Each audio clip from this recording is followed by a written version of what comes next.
the door. Loud like a jag-off at a Pins game fight.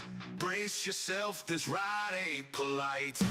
Two dumb Yinzers, loud and proud. Heads in the clouds, voices in the crowd. Chaos brewing, they don't play nice. Hold on to your iron and grab your prime anti-slice.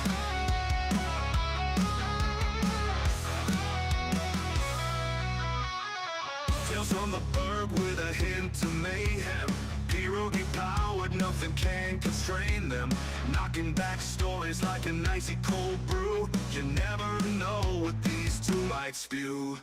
Two dumb Yinzers, loud and proud. Heads in the clouds, voices in the crowd.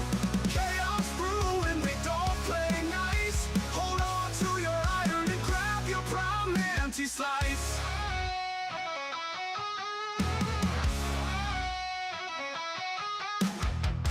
From the burg with a hint of mayhem. Pierogi powered, nothing can constrain them.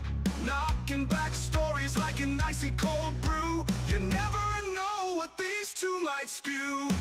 Two dumb Yinzers, loud and proud. Heads in the clouds, voices in the crowd.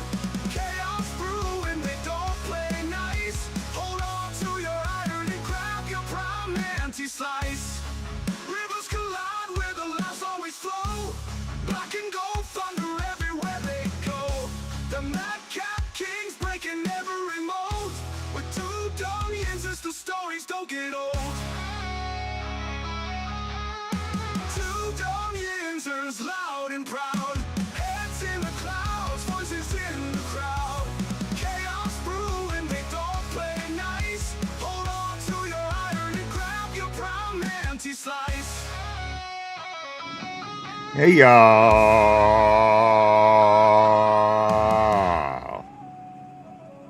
Welcome back, everybody. It's game day, yeah! Welcome back to the show. Great to see everybody today. Got my lucky jersey on, Mike. We got the dub last week, and I'm going to continue to wear it as long as we keep winning. Yeah. Michael, how are you? Great to have you back. I'm doing well, my friend. I'm happy to be back. You know, it's Steeler game day today. Like, what more could you ask for on a Friday? Yes, it's only preseason. By golly, it's Pittsburgh Steelers football on the TV. Yeah. Welcome. Great to have you back today, sir. It is great to have Steeler football back on the TV today. I know that Steeler Nation is excited. And I do want to say what's up to everybody on the board to get started. Good morning, good afternoon, wherever you're tuning in from today. Welcome to episode 1019 of the Two Dumb Yinzers. I want to say to you today, welcome back. Got a lot to get into today, Mike. Let me get on the board, though. I do want to say what's up to Aaron. Aaron is ready. Aaron Jade is ready, as always. I mean, come on. Is Aaron Jade never not ready for Steeler football? In the house with the Rockets, baby, all day. Great seeing you, Aaron, on the terrible board. Here we go, Steelers. There he is. Good afternoon to you, sir. Just 6 hours exactly, Eastern Standard Time. I do also want to say what's up to Kevin Reed in the house. What's up, big baby? Great seeing you, Kevin, my man. Big game tonight, Steelers on your TV. New York Jets, 7 o'clock. It's on like Donkey Kong. Lots of things to get into today. I do want to say good morning, good afternoon. I guess it would be good morning. If I'm getting the area of the country right, I do want to say what's up to Justin. He says, hello, I'm Justin. I'm Steeler Freak's son. Great to meet you, Justin. Welcome to the board. Welcome to the show. Glad to have you. Great to see you, man. Welcome. Aaron says, cheers, my man. Great seeing you, brother, as always. And Kevin says, ready to see Howard play with the ones and the twos. As am I. There's a handful of things I'm ready to see tonight. Yeah. I even made a little list. I have a list of things that I want to see tonight. We'll get into that and so much more today. Just to start things off, Mike, welcome back. It is great to have you back. Yes. Derpy, he comes and he tries to make his own rules. I noticed that in the little bit I was able to catch the past couple of days. Well, he's on there, going on and on about this. You know, everybody wanted him to take his shirt off, and he's like, "Well, I'll do it, but the Steelers have to win the Super Bowl." I said, "No, Derpy." I said, "How about they get to the playoffs, maybe?" No, Derpy. My plans was for getting one of them guys from the Only Men dating sites that liked him.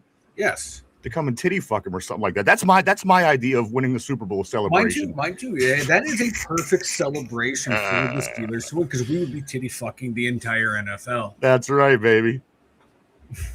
That's right. Yeah.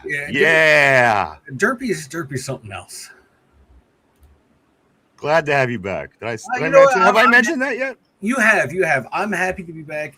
I did make it back. Contrary to rumors and popular opinion, no, I did not wake up in Steeler Freak's bathtub missing a kidney. It was a missing testicle. Not a kidney. Okay. We were worried. We were so concerned. I have both kidneys. Someone took lefty, which I'm kind of disappointed about. He liked to hang lower than righty. I grew really attached to lefty, but someone took lefty, and if someone can find Vanilla Thunder's left testicle, I'd be greatly appreciated. Now, I imagine it's going to take a lot of searching to find that little guy, but if you find it, do send it to Mike Mahler at P.O. Box 6057. Yeah, everybody, welcome back to the show. Great to see us today. This is game day. No other reason to be excited more than what you are today because this is Steeler game day. The New York Jets do make the trek to Pittsburgh this evening to take on your Pittsburgh Steelers at 7 o'clock p.m. at Acrisure Stadium. It's going to be on, baby. It's on. I didn't get all the information from Acrisure this week as I did last week, but I'm assuming that it's all basically the same. Gates probably opening at 5:30ish, all that kind of stuff. But do double check on that if you are heading to town to go to the Steeler game tonight. You might want to stay ahead. Also, do remember it is totally non-cash. There's no cash at Acrisure Stadium. So if you were planning on taking cash with you for the evening, do not do that. Or if you do, you got to go down to the Great Hall and exchange it at the FedEx window. I do know that, and exchange it for some kind of prepaid card. So do keep that in mind if you are heading down to watch the game tonight against the Jets. It is the last preseason game here in Pittsburgh, Mike. Then we travel to Buffalo next week to take on the Bills in the third and final preseason game of the year for the Steelers. This time next week, preseason will be over for the Steelers. I kind of mentioned it to Mike earlier. It's almost like when you make that Thanksgiving dinner, it takes you all day. The grandparents are up at 6 in the morning. The parents are up at 5 in the morning, stuffing shit inside of birds, Mike. And when you eat, it's done in, 5 minutes. Yeah. That's been the NFL preseason, man. Like you said, man, we've been counting down the days ever since the Super Bowl ended. And we made it here. And it's gone by in a blink of an eye. So I'm going to sit back and relax and enjoy this game tonight. I don't have to go to work tomorrow morning, so thankfully I can sit down, watch, enjoy the game, study both young quarterbacks, study a bunch of the young guys that, might be roster candidates. But my God, I'm going to savor this meal tonight. I'm going to savor this little appetizer to hold me over until we get to regular season. I'm just looking to enjoy this one. That sounds like a good game plan, sir. Great to see everybody today. Yeah, a lot to get into. As we prepare for the New York Jets. And again, the Buffalo Bills, 2 teams from New York remaining on our preseason schedule. Again, this day, next week, Mike will be breaking down the Buffalo Bills game, getting ready to wrap up the preseason play for the Steelers. So it's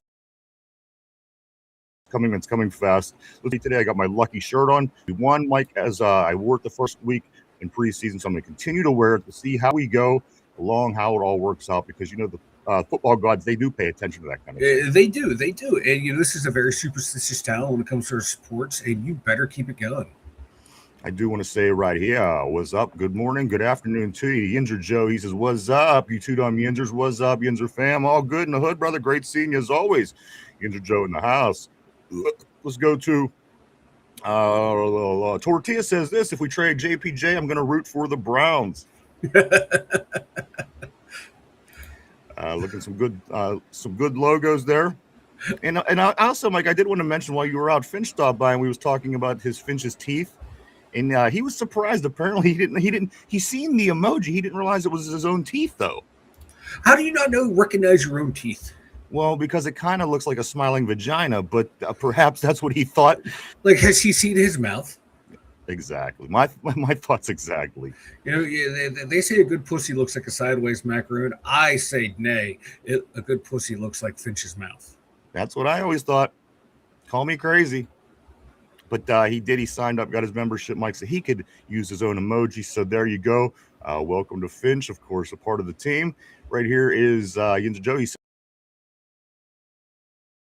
this, they are not going to pay JPJ, so I think he'd want more money, so he'll be traded.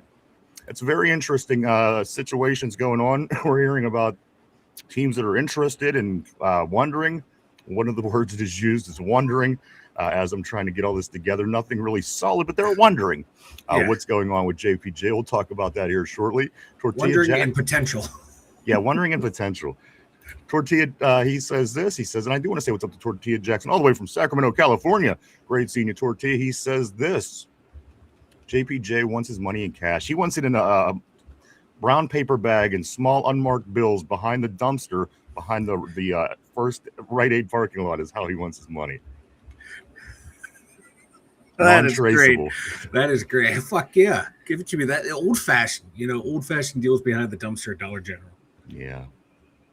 Sweet. Yes. Let's go right here to Aaron. Aaron got his derpies up, looking good with the naked derpies, of course. Mark Malone, the man that met the mustache in the house, he says, glad those with less than fully functional human brains started to see what's going to happen with JPJ. And boy, wouldn't Mark Malone be one of the ones that have been calling it for a long time on the show if, in fact, something like that does get down. Welcome to the show, Mark. Always great seeing you, as always. Your mustache equally. Let's go here back to Kevin. Kevin says, pay JPJ before the price goes up more. And then finally, Yinzers Joe says, this is nice to have you back, Mike. Derpy didn't want to do anything but watch a midget porn on his phone. At least when you're asked to do something, you don't. Well, you're being awfully broad with that. But yeah, I get the point. Derpy, it was Derpy. The thing was, Mike, I was only semi-annoyed because when you know what to expect of Derpy, it doesn't hit you as hard, and you just kind of tend to do what you do anyway, and then, Yeah, I went back yesterday after I got back from a vacation, made it safe and sound. Kidneys intact. And I was watching yesterday's stream, and Derpy, you would think, was he watching midget porn, or was he making cocaine deals with the Penn State frat? Was he being fat shefty? I wouldn't know what he looks at on his phone. Yeah, because he looks at it so often. I mean, I listen, I do too, but it's constant work with the show. I can't imagine that he's on this phone working all day long. Yeah, like I have stuff on my phone right now for the show to go back and look for stuff, find stuff, facts and stuff. But Oh, lost some volume there, man. Not sure what's going on there. My first day back, I mute myself on my own microphone. I do want to say what's up to Kenneth Jones. Always great seeing Kenneth on the board, my man. Always great seeing Kenneth. I know he's ready on game day. Jets Steelers tonight, 7:00, less than 6 hours Eastern Standard Time till that does happen. Just Learning says Derpy was doing deals with the gays. Hey, you never know what the hell that guy's up to, especially since he did win the big contest over the summer. Mike, now he does have naked Derpy emojis. I wonder what's going to be coming up next for him, but we will find out. I see Kenneth is stoked for the big game.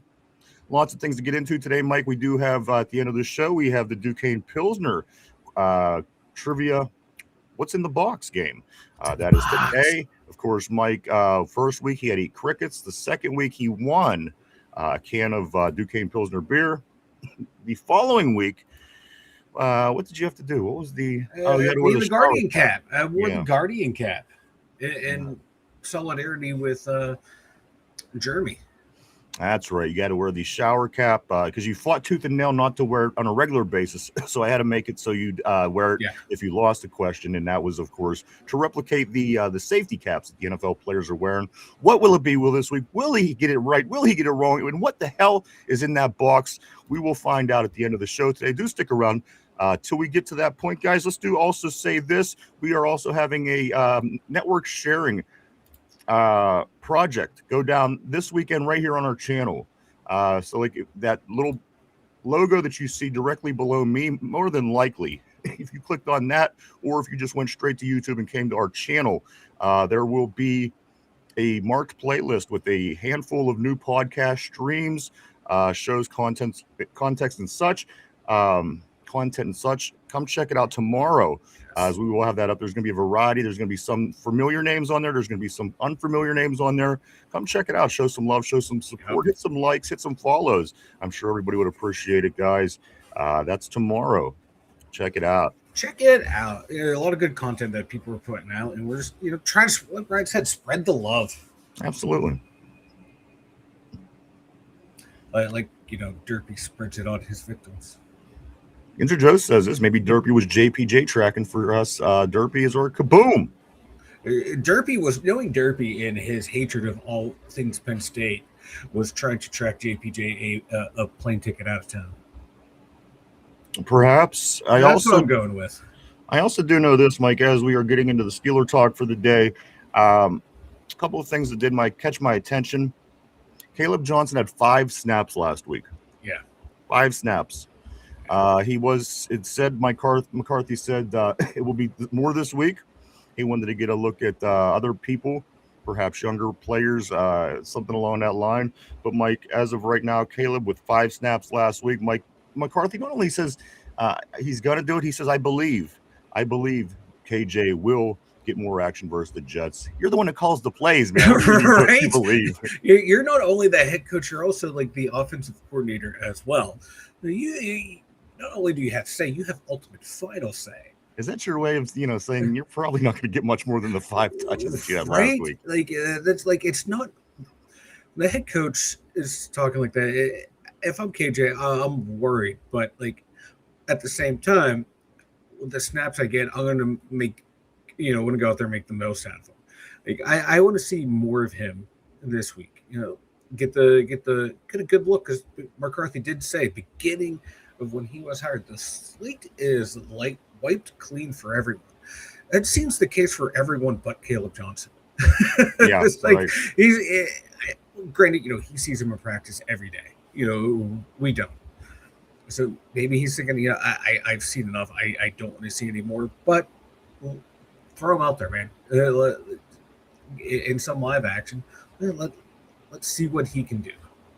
Absolutely. Mike, that being said, the little bit of news outside of Pittsburgh, guys, but pertaining to Pittsburgh, number one, Mike, watch out Tyler Warren. J.J. Galbraith did sign with the Indianapolis Colts, of course, the former Pittsburgh Steelers tight end. I believe he was on the roster pretty much all the way up until camp started. Mike, he is joining the Indianapolis Colts, so we will see him a little bit later this year.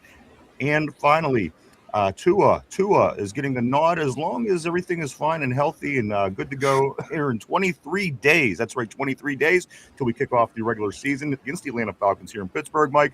It does look like Tua will be playing starting quarterback for the Falcons. And I do know this, as much as he was ineffective against us last year, I got to be honest, as I said, I did watch that Falcons game from week 1. I'm ready for this. I want them now. I don't want them to prepare anymore and get any better. I want Tua. I want the Falcons, and I want them right now.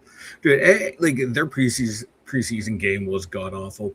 Some of the clips you're seeing coming out of Falcons training camp, it does not look good.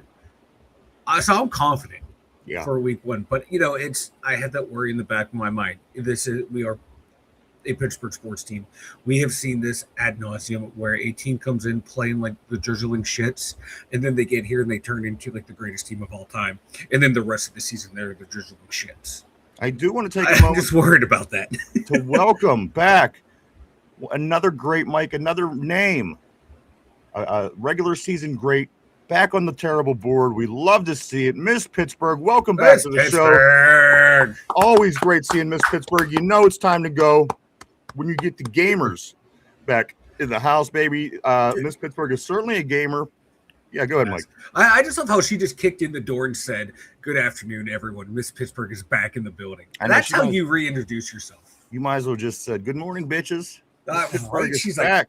Like, boom. But I do know we missed you as well. I see every once in a while over on the baseball show that I see you pop up over on the the chat sometime over there, where I do watch my baseball reaction. So I knew that Miss Pittsburgh was okay. I see her every once in a while pop over there, but I do want to say it's great to see her back.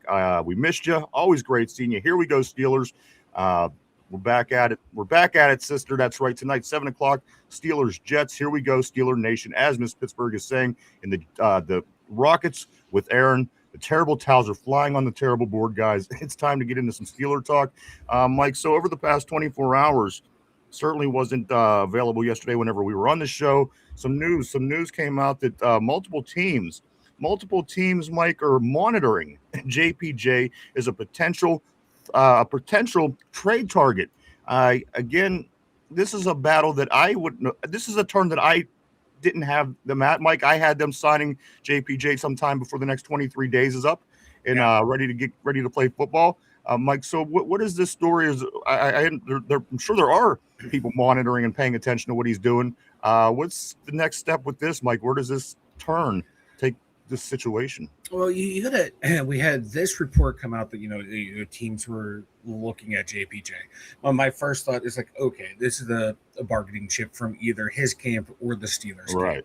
Because we saw this, Vita Vea saying he's going to hold out, and all of a sudden, like, oh, who might be trading for Vea? And next thing you know, he secures his contract. So this stuff happens where, a guy's holding out. His side says, oh, yeah, we're getting offers. Or the team's like, hey, we're getting offers to drive price up or down. But then you pair this with another article that came out and saying, like, hey, JPJ and his camp view himself here. The Steelers view him down here, and they don't want to budge on a number. So this story, it might be getting more and more complex as it goes on. It's looking like this will not be done by week 1. So then at that point, is he going to hold out for as long as he can? And then come back next year, put the franchise tag on him, do this whole song and dance again? Will he play the whole year? Will they work out a contract? It's going to turn into a nightmare soon, and fast. Because like you said, we kick off in 23 days. They got 22 days to get a contract figured out. And I mean, let's say the JPJ gets everything taken care of in that last couple days.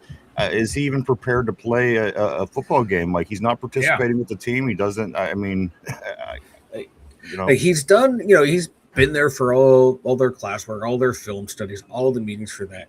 He's working out off on the side, but that's a whole different ball game than coming back in or going through, like you said, all the drills, all the scrimmages and shit like that. The body's gonna take a while to get reacclimated back to it. This is a nice ramp up period, and unfortunately, he's missing it. Jalen Ramsey's missing it as well due to his injuries, but it could potentially cause him to start off slow. That's why I was hoping this would get done early, so miss a week or two again. Okay, but you got plenty of time. Now this is crunch time. Like, we need it all hands on deck now, immediately going into these last 2 preseason games.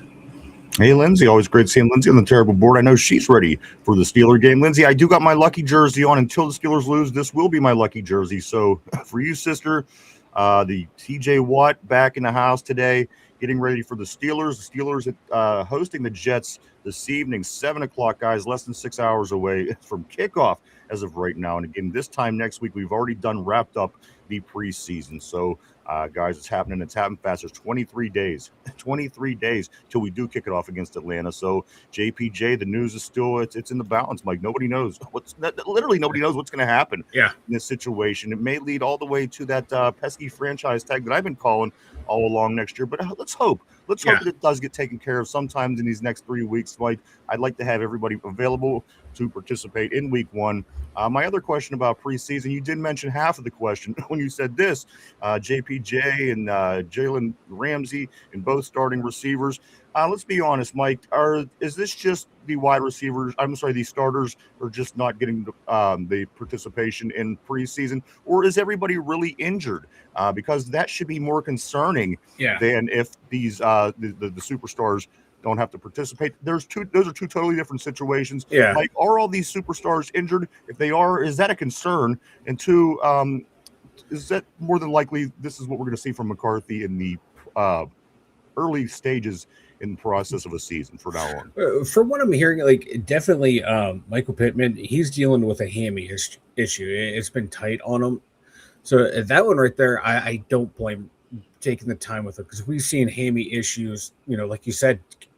But the one thing I do want to say, Mike, just to cut in one real quick thing, they all seem to be okay just to be ready to play the first week of the season. Yeah. That's what I'm saying. Come on. Wait. Yeah. Come on. Like the one that really concerns me, and I think there is a legit injury where he might miss more time than they're letting on, is Jalen Ramsey.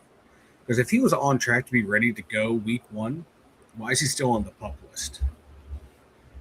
Or is this just a way to get a longer look at other people? Because I can't remember if you're on the PUP list, you come back to active roster, you have to move somewhere or not. I'm not into the nuts and bolts of the roster machinations that way. So I wonder if for him it's that issue, but I think there might be a legit long-term issue with Ramsey. DK Metcalf said he's feeling fine.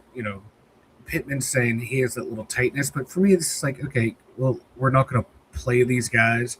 They do have injuries, so we're going to keep them on the injury designation list, but we know they're going to be ready week 1. It's just sound like, okay, we don't want to put these guys out there, and we want to get a longer look at the younger guys, and let's give some of these veterans a break, which is totally fine. Listen, I after mulling it over, that's fine at the end of the day.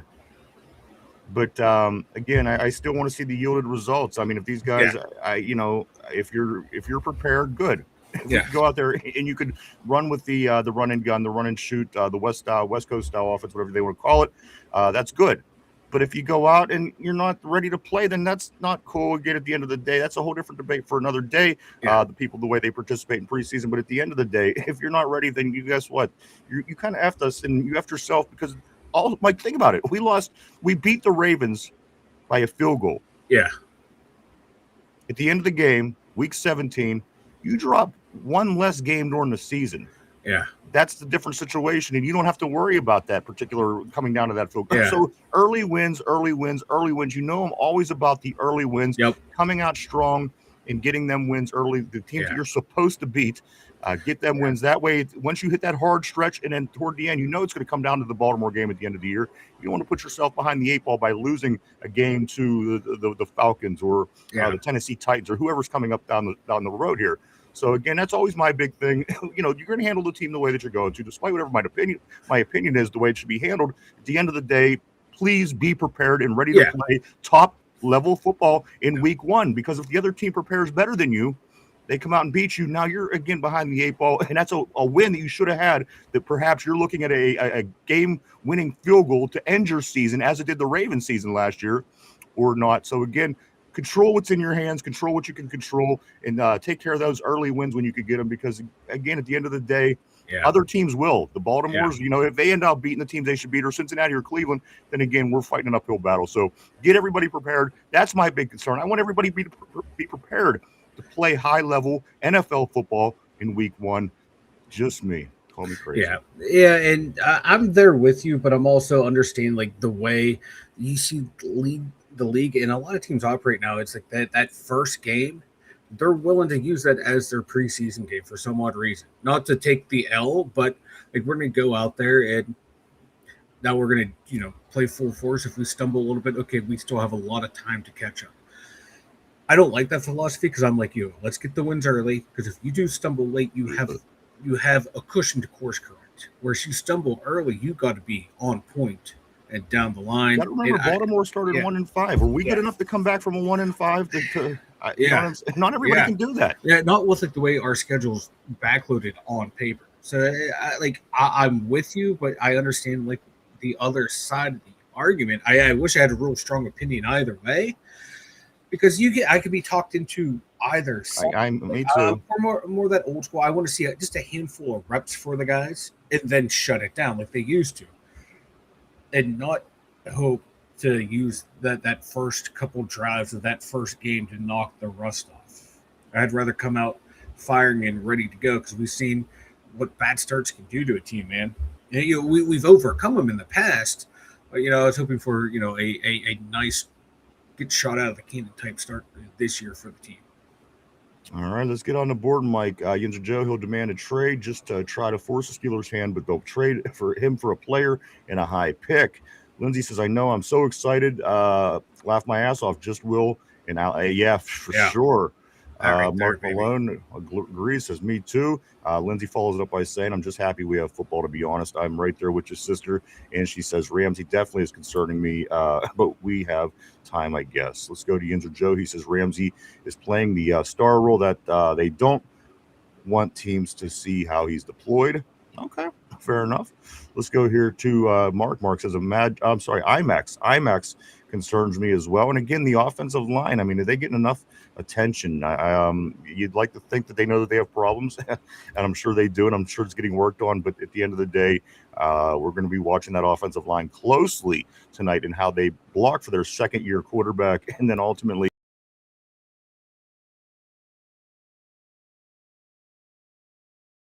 their rookie quarterback. The Fatanus are going to be mistakes. The right-hand side of the line. How is the left-hand side of the line coming along? And will the anchor in Zach Frazier be able to lead that group, Mike, into battle? Because again, this season, a lot of it relies on the backs of those five men. So again, as much as we want to talk rookies, as much as we want to talk this, that, or the other, that offensive line might be one of the more important things that you might want to keep an eye on tonight.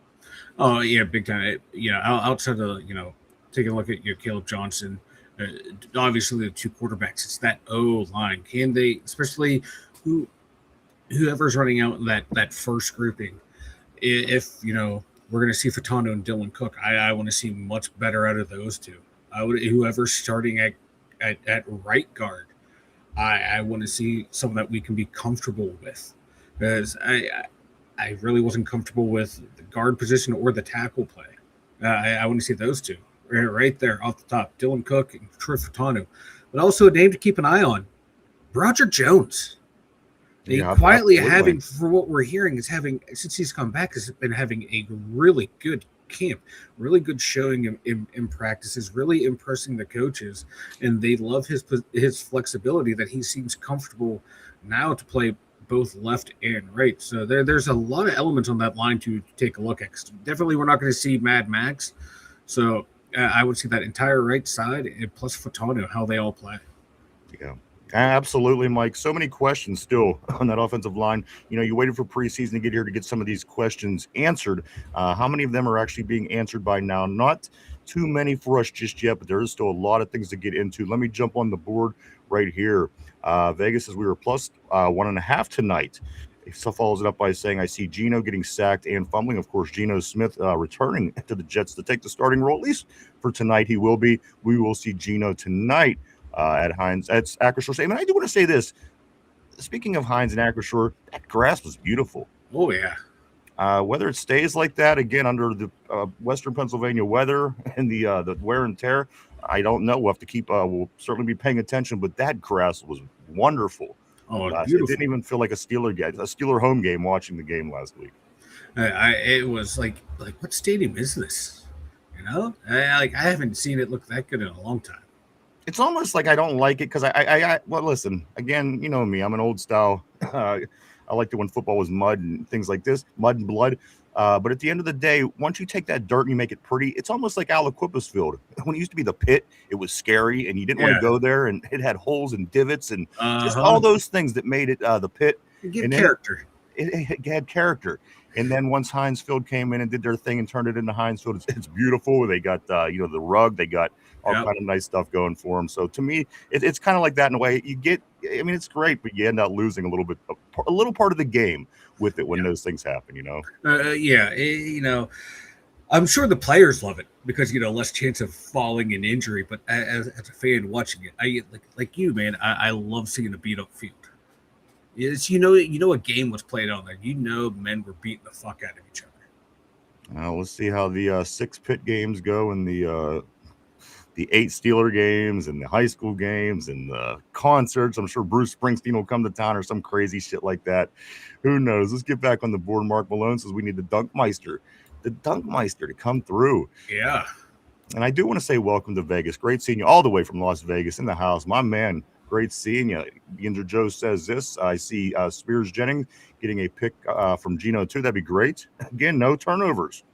No turnovers caused by the Steelers last week. Will we see turnovers this week against the Jets? And remember, the Jets didn't have an interception all last season. So, again, whatever that means, I don't know, but still notable. Let's go to Lindsay. She says, I wanted to see better defense, do a little better with the big plays for sure. A lot of bend, don't break last week, and that's what you end up needing when you're a good football team because, again, you're not stopping everybody in the league. And, again, bend, don't break has always been a good recipe, an ingredient in the recipe that is the Steelers winning championships, Mike. They always had defenses that bent but not broke at the end of the day. Yep. And I want to get away from that.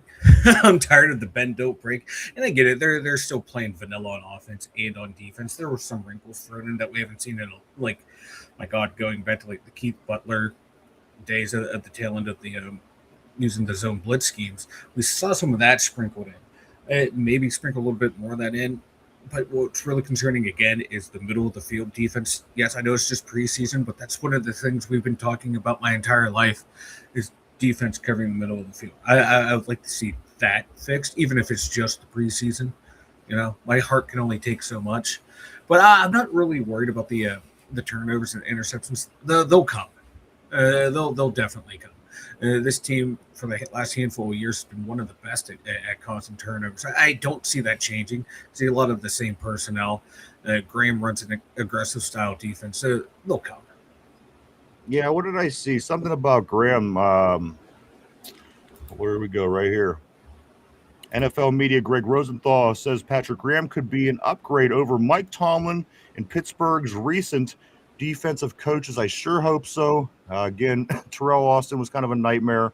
And again, basically for quite a few years now, the defense has not been something great to write home about. So again, I'm hoping all this hype about Patrick Graham is real. As of course, he was with the Raiders last year, who was in the very last spot at the end of the season when it came down to, they sat at 32. I know that everyone's going to come back with these numbers and tell me how great Patrick Graham was, but at the end of the day, your team still did finish 32nd in the league. So again, I'm hoping it lives up to the hype as people continue to tell me that Patrick Graham is great. Mike, let me get to the two games last night real quick, and we're going to go over the schedule just briefly here today.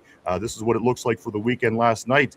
Tater Tard should be happy, Mike, as the 49ers did beat the Chargers 41-17 in their game. Speaking of the Raiders, Mike, I don't even know if we were speaking. Yes, okay, the Raiders, here we go, 22-20 over the Houston Texans. That was the other game today. The Steelers will play first. There's a 7 o'clock game while Carolina is at Jacksonville at 7:30. Green Bay at Denver at 9 o'clock tonight. And then tomorrow, starting at noon, you have the Commanders at the Lions. That's noon. 1 o'clock, the Falcons at the Colts. Also 1 o'clock, Bills, Browns. Ravens at the Vikings. 4 o'clock, Giants at the Dolphins. Also 4 o'clock, Saints at the Rams. 7 o'clock games tomorrow, Bears at the Bengals, Eagles at the Patriots. 7:30, Chiefs at the Buccaneers. 10 o'clock tomorrow. 10 o'clock tomorrow is the Cowboys versus the Cardinals. And then on Sunday the 23rd, there's one game. It's an 8 o'clock game, starting off some Sunday night football there for us. The Seahawks at the Titans. And that's what the schedule looks like as of right now. Heading into the weekend, Mike, I'm ready. I'm ready for some football. Just some breaking info to go back on that Joey Porter thing. This is from Mark Caboli. I just noticed this when we were talking about the schedule. It sounded like, from his sources inside the team, that they have not heard any calls, have not made any calls, and have no interest in trading Joey Porter Jr. Now, he doesn't know if the deal is going to get done by September 3rd, but it sounded like no actual movement on the Steelers' end of wanting to trade JPJ. Just another chapter in this crazy book that is getting Joey Porter Jr. signed or not at this point. Who knows? Let's get back on the board. I'm seeing some people walking in. I do want to say what's up to Ragu. Welcome back to the show. Great seeing you on the terrible board. Let's go right down here to, matter of fact, I'm going to scoot up a little bit. Let's go right here. Lindsay says, I want to see the defense do a little bit better with big plays. We did get that. Let me go to Mark Malone. He says they have players taking leaks on the field now. Kill two birds with one stone. Let's go to OG Yinzer Joe. Yinzer Joe does say this. Did we buy the grass from Neil O'Donnell? We did not. We did not. But Mike, I did find out that he is a turf salesman. I don't know if I told you that or not. No. At this point in his life, Neil O'Donnell is a turf salesman. 30 years ago, he was throwing Super Bowl interceptions to lose the game for Pittsburgh. Today, Mike is probably, I reckon, roughly 60 years old, give or take. I do know this. He's a salesman. He sells turf for football fields, is what he does for a living. Huh. That's went from throwing Super Bowls to selling turf. Hey, allegedly. I'm not bitter. Of course, Ginger Joe said, do we buy grass? I don't know. We might have. I said no, but who the hell knows? I don't know. Let's continue on. Let's go to some new things here, Mike. Speaking of Kaboli, I have something here also by the gentleman. The gentleman. He says this, Mike. He says Weegan and KJ could be surprise cuts. Let me try this again. Let me rephrase this. Weegan is a surprise cut, possibly. KJ, okay. 5 snaps. Yeah. Last week. Again, who knows what we'll see, Mike. But Weegan, what the fuck is he smoking? Yeah. There's no way in hell. Yeah. All because of Weegan gets cut. All because of the one comment McCarthy said, hey, we expect him to take it to the house when he breaks away, not stumble. Let's go with the guy who doesn't even get 10 yards on that play. Let's get rid of the guy that actually went 74 yards and get to the goal line. Yeah. We'll get rid of him. Let's go to the guy who's slower and not as athletic, and we'll get you just a fraction of the yards. Yeah. Yeah. When I read that, I chuckled. I audibly chuckled because, like, they just spent a 4th round pick on him this year. He's not getting cut. Like, Omar Khan would look at him straight in the face and say, fuck you, Mike. He's on this team. You figure it out. KJ makes more sense. This is the guy who's not part of this regime's draft class. Only had 5 snaps last week. Like, he's really, really got to show out these next 2 games to have a chance to make this roster. We're rooting for the kid, but he's got to show something.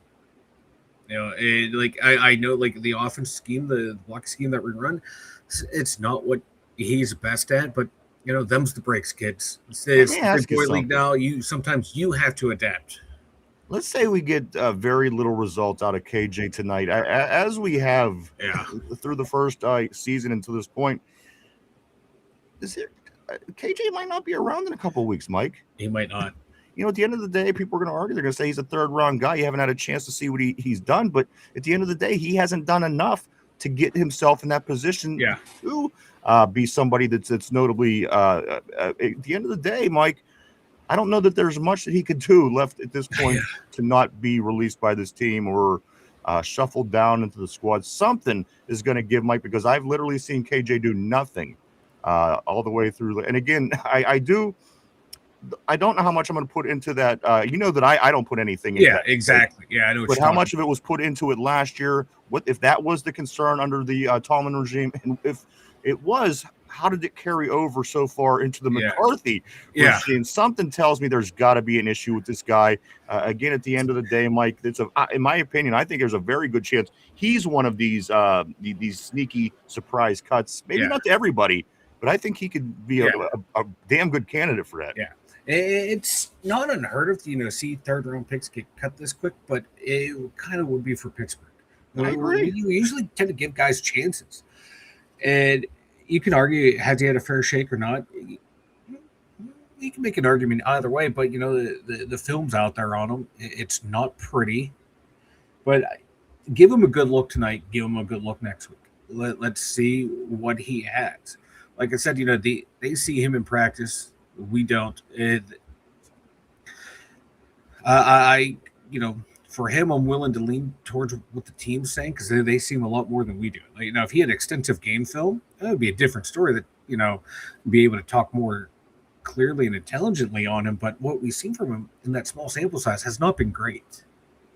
I just want to give him a chance. Get a lot of tape on him these next 2 games. He should be the primary running back. This should be a game where he gets 15 to 20 carries. Sprinkle in Heidenreich in there. Like those should be your 2 big backs in this game. Let's see, because we saw a lot of Homer, we saw a lot of Lou Nichols last week. Let's get these 2 in here, and maybe that's their plan, is to not only feature the quarterbacks differently, but also feature the running backs. So it's going to be interesting to see how they deploy him. But he needs a damn good game. Let's get to the board, Mike. I don't want to get too far behind. Lindsay, he says it was the Raiders. Who did they have? But Crosby. I don't know. I don't pay much attention. They had Justin Genti. I mean, they had some players, but at the end of the day, 32nd in the league. It tells you that every single team in the league was better than you. Something to consider. Let's go here to the OG. Yinzers says, I'm betting the defense is practicing coverage over the middle of the field since the offense is throwing it more to the middle of the field as well. Don't expect the tackling to be better in the middle of the field. I did get reports, Mike, that this is the hitting policy. This is the hitting policy, in case you're wondering what changed since E-Rob has arrived last weekend to now. This is Mike, Coach Mac's hitting policy. It is, I see you, you see me. That is the policy. He says, so offensive players have the time to brace for themselves. No hits over the middle. No hits, no sideways slams. Nothing that would leave a runner or receiver defenseless or increase risk of injury, which again, all is common sense stuff in my opinion. But again, I just had to throw that in because the over the middle was one thing that was left out of the hitting this week at practice. And again, that was what was brought up. So. I understand. I understand. It's practice, but my God, for someone like E-Rob, that's like telling him he's not allowed to breathe. I agree. He's not allowed to eat. Yeah, man. Keep him caged and fiery for week 1. Yeah. Because, my God, there are reports back in the day of, in that 2008, in the 2010 Steelers defenses and practices, just trying to lay people out to settle beefs. So, I understand it in today's game. You know what? Some of your best players get hurt. But I'm sorry, you see a little guy who ain't going to be on the team anymore, let E-Rob kill him. Throw him a bone. A sacrificial lamb. Like, sorry, bro, you're going to be cutting in 23 days, but you're taking one for the team. Let's go on down. Let's continue down on the board here. Mike Ragu says, hello, everybody. He also says, here we go, Steelers. Here we go. Welcome, my brother. Welcome to the show. Excuse me. We are glad to have you here. Seeing on the terrible board on this game day. It's wonderful. I'm glad everybody's here. Welcome. Welcome back, guys. Let's go to Tortilla all the way from Sacramento, California. He says, oh, God, Kabuli is always wrong, too. Ain't you? Yes. These are the points I'm making when I say these kind of things, Mike. It's not for any other reason. It's just to show people what is what is going on here. Yeah. Well, then you got what Pony is saying. He put the guarantee they're not going to trade him. He's always wrong too. Yeah. So maybe they're going to cancel each other out. Something's got to give here. JPJ is going to be sucked into the nether realm. We're never going to see JPJ again. Listen, we're a talk show. We're basically the equivalent of a radio show.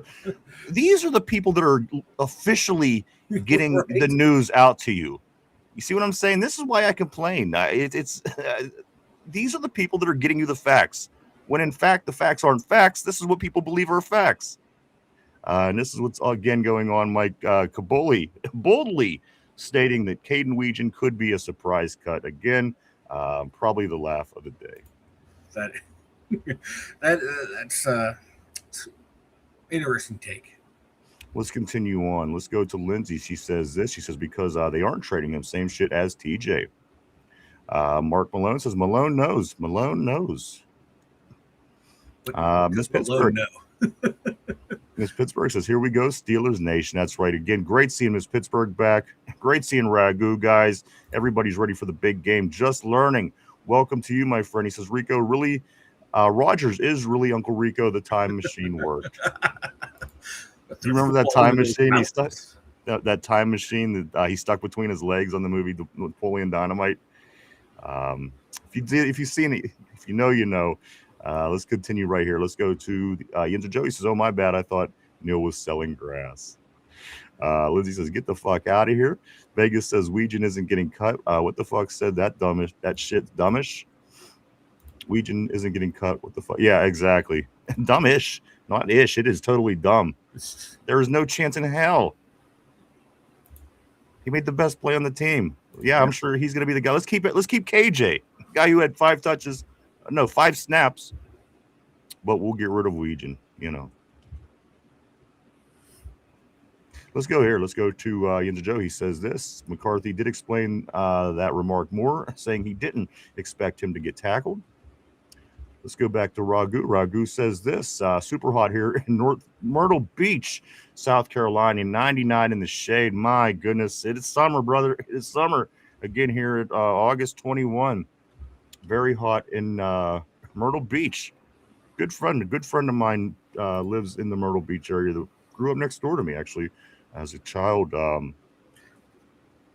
Same neck of the woods for sure. You have a good friend besides me. I have no friends besides you, but it was good for the story. It sounded good, didn't it? I was like, I almost got heartbroken. Now I feel sad for you. I'm sorry. I didn't mean to bring the show down. And there it is, Mark Malone. He hit it right on the head, Mike. Final cuts in 10 days. Preseason is going to be over right now. This time next week. It's done. It's over with for us, at least. Yinzers Joe says ASJ is the GOAT. Mark Malone, got to pay ASJ. Tortilla says Steeler media went full Tater this year. Aren't you? And you know what? Speaking of Tater, Mike, the 49ers did win. I'm surprised we didn't see him pop his face in here today. I'm really surprised. I know. I think he's going to save it for the regular season. I think he's pacing himself. Because when they got killed by Tennessee last week, I sure as hell didn't hold back. You think that he was no.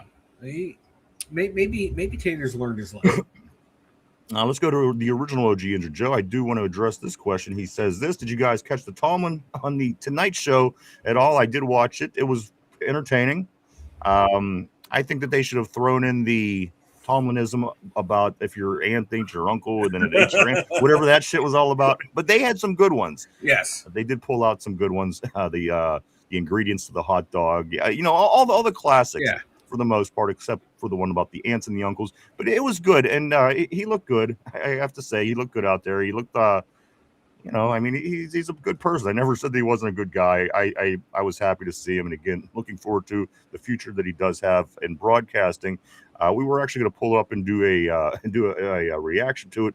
Unfortunately, they've been yanking us on some stupid shit for monetization on YouTube recently. Just yesterday with the Penn State video that Derpy did put up at the beginning of the show, that did get us demonetized for the day. So now I'm a little hesitant, and I expressed this to Mike before the show. I absolutely hate this. I see people doing reaction videos with millions of viewers, tons of followers, tons of likes, and these people seem to be making money. What am I missing? How do I get demonetized because I want to do a reaction video? It just doesn't make sense. It doesn't make sense. Please, Mike, if you could help me understand this. I don't know why. I had the video package put together, sent over to Mike, ready to go. And just before we came on, I get that news. So I am not thrilled. I don't know what we got to do, but we got to do something. Everybody does react. Everybody. I don't know. I'm sure we'll figure it out. Let's go to Just Learning. My inside source says KJ is like GP, like a head case. Is that what you're saying? Let's go here. Let's go to Lindsay. She says Genty's a running back. I'm pretty sure he was hurt. Well, he wasn't hurt all year, but he should have been because he couldn't get out of the backfield last year. Yes, and he was top 3 pick overall. Yes, and was a running back. Let's continue down right here to what? Vegas says 8:30 at 1 p.m. is cut day. So there we go. Got 9-10 days left on that. Control your vessel. Great to see you back on the board, brother. Nice to have you back. I know you're ready for game day. Pittsburgh Steelers Jets tonight, guys, in about 5 hours and 10 minutes, if you can believe it. Great seeing what Control Your Vessel. Who watches the Tonight Show in 2026? Not me. I got to be honest with you. I don't even like Jimmy Fallon. As a matter of fact, I never liked Jimmy Fallon from day one. And the only reason I did watch, I pulled it up on YouTube to catch the clip of Coach T. But I guess somebody's watching it, right? I don't know. I don't know anybody, but somebody's watching it. Yeah, not me. 6 Eastern, Vegas is saying 6 Eastern is the cutoff time on the 30th as well for the cut day. I'm sorry. Lindsay says KJ is like GP at just learning. I think he might have been being facetious. Let's go to OG Yinzers says I don't know that E-Rob knew that Camp was not tackling because he showed up later. Control Your Vessel says Pony is playing a character. He's a complete ass clown. He's the worst. And like the late night show, I don't follow Pony either. I couldn't tell you who Pony was if I seen him on the street. I couldn't. If you paid me $1 million and said point out Pony, I'd be at $1 million. Because I don't have luck to be lucky and get the right guess. So I guarantee it. I couldn't even tell you who the guy is. Let's go here. Baloney Maloney. Tortillas saying. Maloney. Lindsay says, we missed you, Mike. Got some thunders up there. Got some blocks looking good on the board. Tomlin, Mike Tortilla says Mike Tomlin should run the NBA.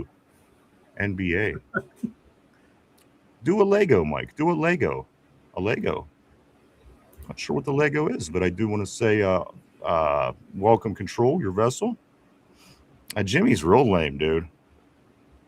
Again, since day one. But again, I don't go by me. I haven't watched those kind of shows my whole life. I was never a Letterman guy. I was never a Leno guy. Conan was okay. Yeah, Conan was my favorite. He kind of fell into that category, Mike, because I was in my 20s, and he kind of aimed a little younger, of course, with the other guys being the big dogs, getting who they generally grab. And Conan did grab my attention in my 20s. I thought he was funny. Let's go here to Just Learning. He said, yes, a head case. He's a head case. Let's go to Lindsay says, disagree. We have nothing saying KJ is a head case. What else? What else are we going to get into? Just Learning says, I have an inside source. Derpy's his inside source.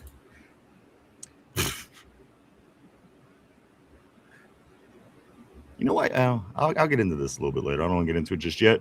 Mike, Andy Weedle emphasizes the importance of building the trenches. Not new news. Mike, this was the conversation literally 4 years ago that we were having the same conversation. Yeah. Literally, because Andy Weedle and Omar Khan had set out to build these trenches, because that is how Philadelphia built theirs, and that was what they were modeling their team off of. Yep. And you know what? You win a lot of football games when you got your guys that you want in the trenches, Mike. Again, Andy Weedle comes out and emphasizes the importance of building in the trenches. But again, Mike, must be just a reminder, because this was a big topic for us, at least on the show, talking about how important these trenches are, getting the offensive line and the defensive line figured out on your football team, Mike. Again, just being reminded, I believe, by Andy Weedle. Yeah, he messing around with it, man. He lives and breathes that mantra. Like there's also I saw an article where he was talking about Mad Max and how like he went down to Florida State, or Arizona State, excuse me. It was just blown away by him, and like he fell in love with him immediately, and kind of knew at that point, like, okay, we're probably going to get this guy in the first round. And the guy's a beast.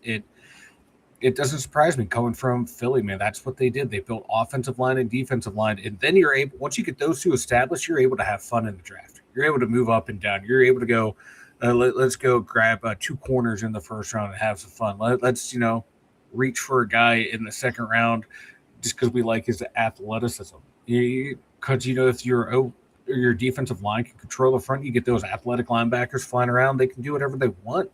They don't have to worry about can they shed a block or not. And you're kind of seeing that now with the way they rebuilt the D line. You get those beefier guys up front, so your guys who are smallerish, and more athletic than they are big thumpers, kind of like your Peyton Wilson and Patrick Queen. Let those guys go free, where they don't have to worry about those big guards coming after them. Like I always say, man, go back and watch that Philly Super Bowl when they destroyed Kansas City. They controlled both offense and defensive line throughout the game. And once you do that, you can do anything. You have every team at your mercy, no matter how good they are. So I love that he's doubling down on that philosophy and letting everyone know, like, this is something that we're going to keep doing year in and year out, is upgrading the lines, because it all starts and ends right there. Absolutely, Mike. I mean, you're sitting there wondering why Philadelphia gets a draft where they get, Quinion Mitchell, they get Cooper DeJean, they get Jalen, they get they get about 10 superstars, it seems, out of every draft. Yeah. And that's what you could do once you establish your offense and your defensive line. I mean, you get those they're solid. That's your cornerstone. That's the cornerstone of your football team. The trenches, Mike. So again, that is the secret to Philadelphia. If you watch the way they built their team, that is exactly what they did, Mike. Was they built the trenches, and then they were able to grab these guys that you would love to have, but we couldn't go after them because we needed this, we needed this, we needed this. So we didn't get an opportunity to grab Quinion Mitchell. We didn't have an opportunity to grab whoever. So again, it plays in your favor if you do build your team that way, Mike. Again, as I'm saying, this has been happening at least since Broderick Jones. We knew this was the game plan. They went Broderick. They went back and forth on the offensive and defensive line with the Harmons, and the whole way down, all the way up until this season with IMAX, Mike. It's never changed. The first round pick for the last 3, 4, 5 years feels like ever since Kenny Pickett, Mike, has all been linemen, and that's been the game plan. And again, I hope we start seeing the fruit of that, right?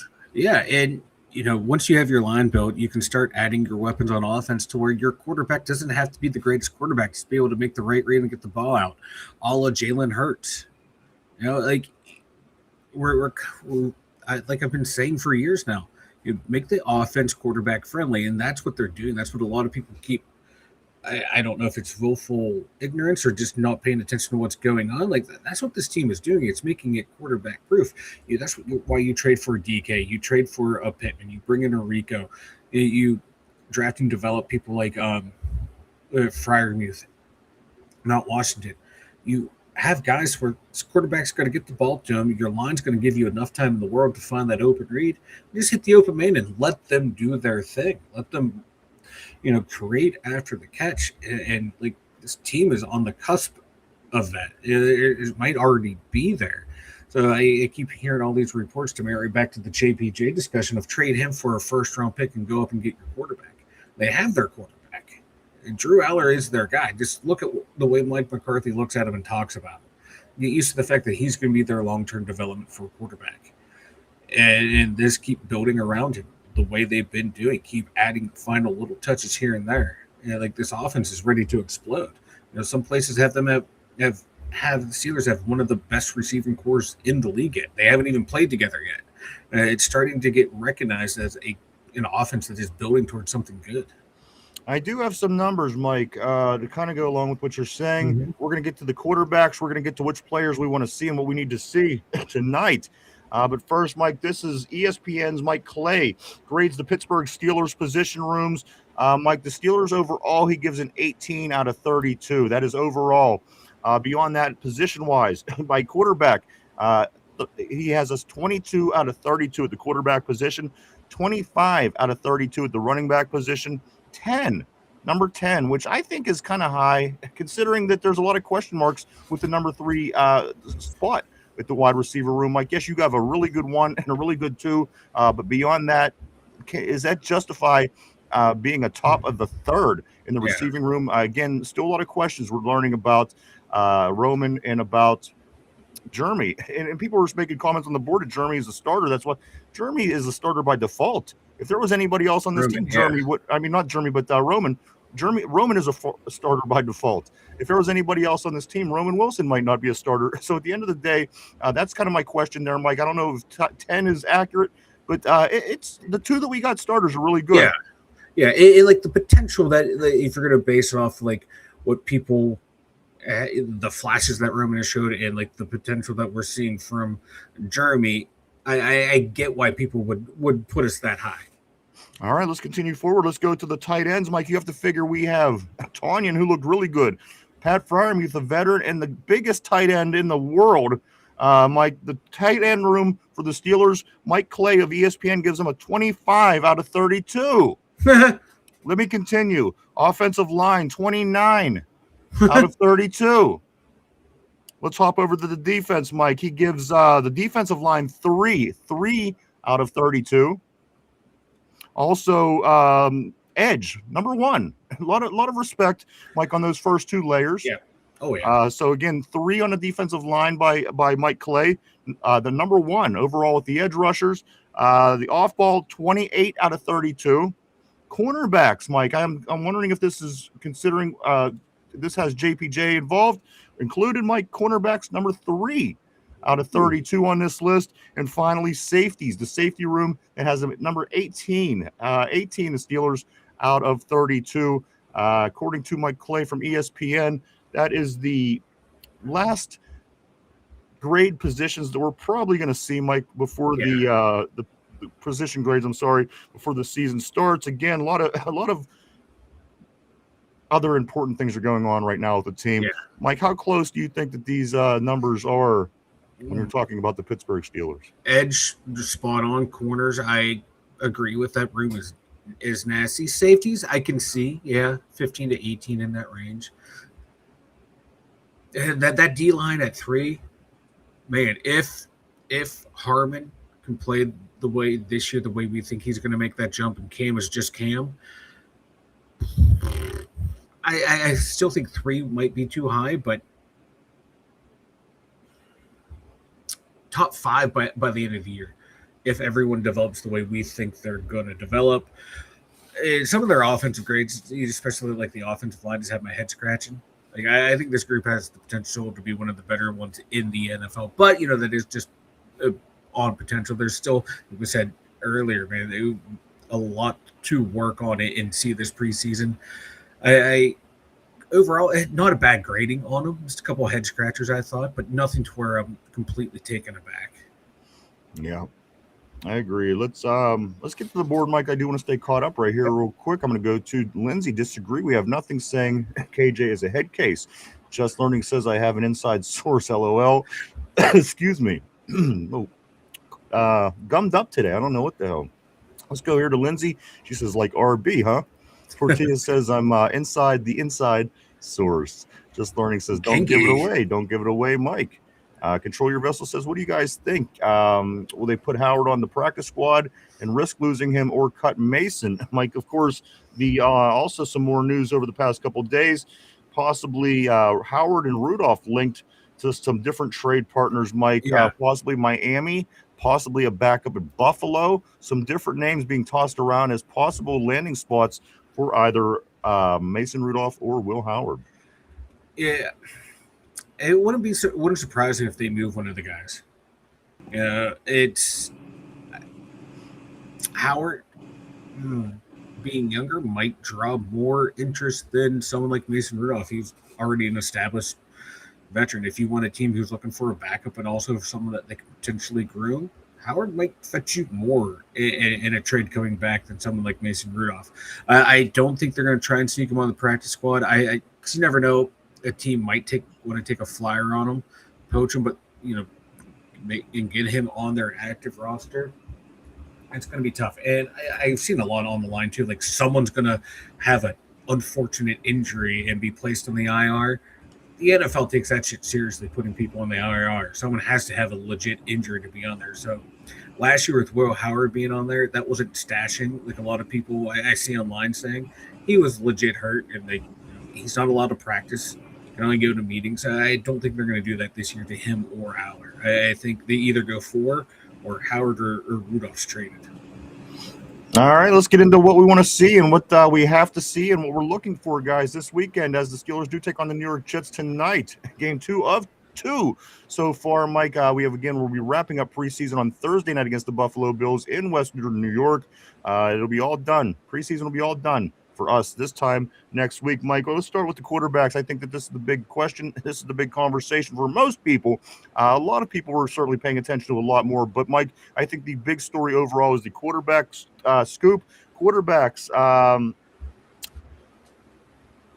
do they have to? And, I mean, ultimately, no, they don't. But for you as a fan, for you personally, do they have to fall in the same ballpark as where they fell last week? These two quarterbacks, talking, of course, about Will Howard and Drew Allar, for your confidence to remain in them, which most people are very confident right now. They like what they've seen. I think a lot of people are leaning toward Allar, but at the end of the day, Both of these quarterbacks have to match what they did last week to keep you feeling high on them. And again, Mike, all this speculation, all this talk, moving guys, Mason Rudolph and Will Howard, as we just stated. Let's start with Will Howard. Mm-hmm. What does he have to do for you tonight? Because again, he's facing the 1s and the 2s in the first half. Drew Allar is going beyond that. Does Will Howard have to, for you personally, at least match what he did last week? Again, there was no mistakes. It was a nice drive at the end of the half. He did all the little things. Your take on Will Howard first? Yeah, Will Howard, like, he has to perform at bare minimum what he did last week. Yeah, for me, and I would like to see more out of him too. Just play a whole hell of a lot better because you're up against a higher level competition. I want to see, can his play, rise to that level as well. This is a big opportunity for him because if he plays well and makes solid plays, good reads, doesn't get sacked, doesn't turn the ball over, doesn't make throws that are you're scratching your head at, like, what the hell you're doing. That good decision making process. He could have the potential to beat out Mason Rudolph for that backup job. There's a lot of pressure coming on him into this game because it's either potentially either play really well, take over that number 2 spot, or you're going to get shipped out of here at the end of camp. I think he has a lot of pressure on him, and he's going to have to perform well. He's done it in the past. We saw him in college, man. In that playoff run, he was damn near perfect. He can do it. Let's see if that fuck you energy is real or not. Over to Drew Allar, Mike. Same question, Drew Allar. For Drew, I'm looking for, first and foremost, if he has to live up to what he did last week, he's going to have a pretty damn good second half. But he does still get the second half opposition as well. So, for me, what I'm looking for at Allar is because there are 2 different developmental phases of their career.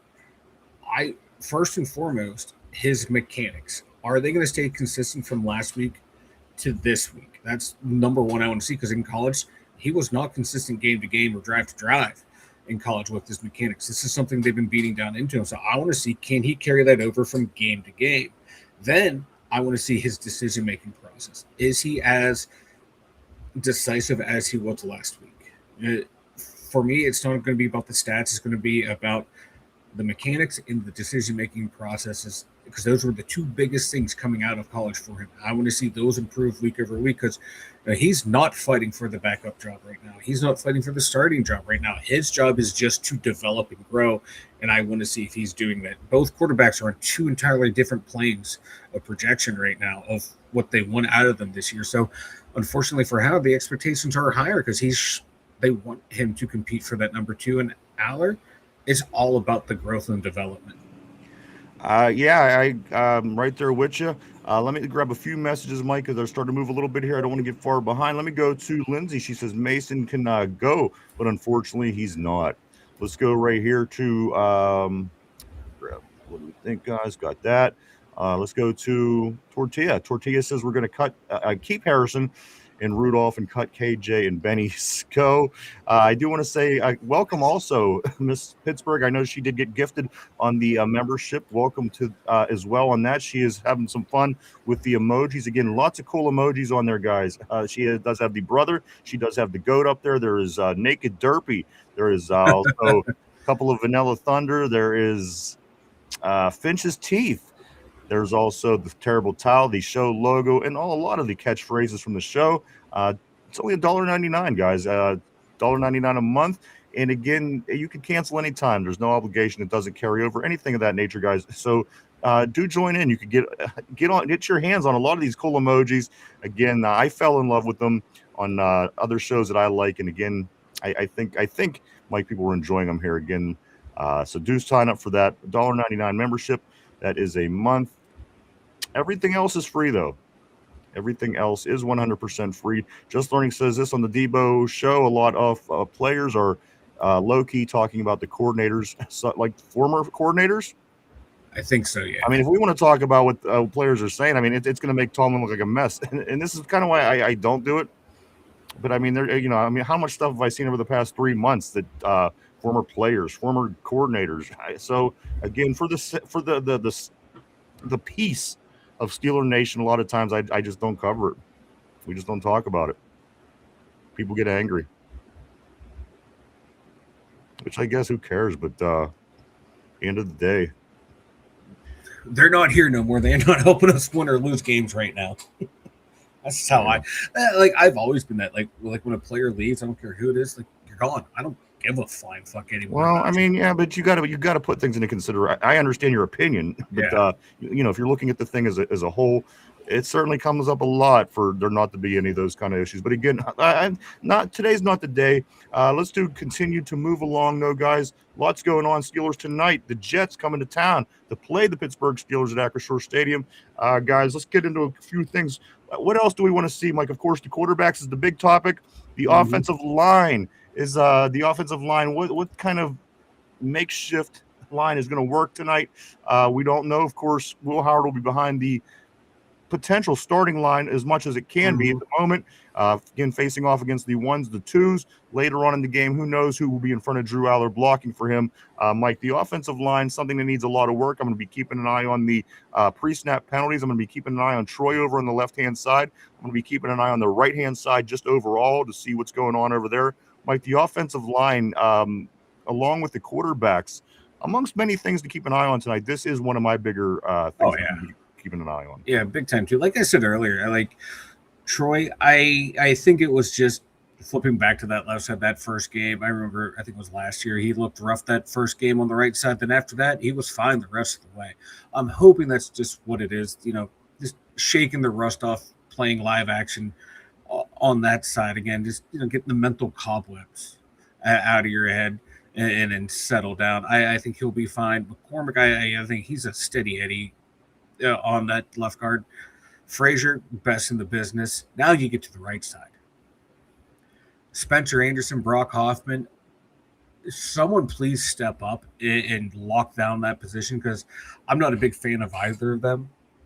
Right now, it sounds like Spencer has the edge. Hopefully, he can get it. It would be an awesome story. Like former 7th round pick going up and taking the starting job. That's my kind of guy right there. I want someone to lock it down. And then Dylan Cook on that right tackle spot, man. I want to see him have a better performance. I know last week that sack, like, was it his fault? Wasn't his fault? Was he pulling the guy down? Did someone stumble into him? Let's erase all doubt and just go out there and fucking dominate. Let's see if you're the real deal or not. There's a lot of there's like two guys I'm really worried about. It's just that right side. Someone step up on that right side and lock it down, because I don't know if I'm mentally prepared for Broderick Jones to start at right tackle. I don't know if Broderick Jones is mentally prepared to start at right tackle. I mean, the guy's been completely inconsistent at best in every single thing he's done so far. There's been little pockets of good where you really feel confident, but the pockets are little, Mike. It's like that little lighter pockets you have at the top of your jeans. That's basically the pockets that we're seeing. But let's Mike. So again, offensive line. Again, there's about a dozen things here that we're going to kind of blow through, so I don't want to take too much time on each thing. Quarterbacks, offensive line, running backs. Mike, the running back room becomes interesting as well. Again, last week, KJ just involved with 5 snaps, Mike, on the field for 5 snaps. Again, Mike McCarthy saying he wanted to see some of the younger guys, other people. So again, tonight we'll be keeping an eye to see if KJ has anything, if he brings anything to the table. Again, Mike, I'm not a Big Ten guy. I didn't see him play much at Iowa besides the tape that everybody else sees. At the end of the day, I've literally seen this guy do nothing, and he hasn't put himself in a position to do anything yet, Mike. Again, I would hate to think that this all comes back to that dumb play, which at this point, it can't possibly be coming back to that play at this point, Mike. What does he have to do to stay on this team? Because I feel personally, Mike, he is very close to not making this roster here in 10 days. Unless he could pull something out of his ass. But have you seen anything that he's done over the past season until now that you think that he belongs on a NFL team? I haven't. And my big thing, like with running backs, is that initial burst. Once you see your hole, how fast you're hitting that hole. And he hits it slow, like very, very slow. And like if it's not there, that play's going nowhere. He hasn't shown any ability to break tackles in the backfield. Like the way we saw people like Jalen Warren, Love Bell being able to shed a guy in the backfield and make your hole. It happens at this level. You're not going to have a clean hole every time to run through. You got to be able to make a man miss behind the line of scrimmage. It's a key thing here in the NFL. And then when you do have a clean hole, hit it with authority, accelerate through it, and he doesn't. That's what I want to see out of him. That's always my technique. I don't know. Find the hole, see the hole, hit the hole. I don't care if you have to do the hezzy like Lev Bell does or Jahmyr Gibbs does. Just don't accelerate through it, man. Like, I don't think he has the burst to be an every down back in the NFL. You just look for the little things, Mike. And again, on the kickoff returns last year, there was no acceleration and there was no elusiveness skills. There just wasn't. And again, at some point, you want to show off what you have. And in the small doses that he's getting now, I mean, it is a result of what we've seen in the past, I think. But again, nothing is being done to write home about it. There's just nothing. There's nothing that I've seen from the guy yet. So again, you have to ask yourself: is the ability even there? So I don't know. That is certainly going to be something I'll be paying attention to, along with most other things. Mike Travis Homer, in my opinion, at this point, makes this team over Caleb Johnson. Me too. He can help out. They want guys that can do both special teams and offense. He's better. He has a hard time doing either one. Yeah, I was going to say Homer is a better special teams player than Johnson is, and right now looking to be like a little bit better of a back than to him. Therefore, he might get the edge there. It's going to be a tough battle for that running back 3 spot.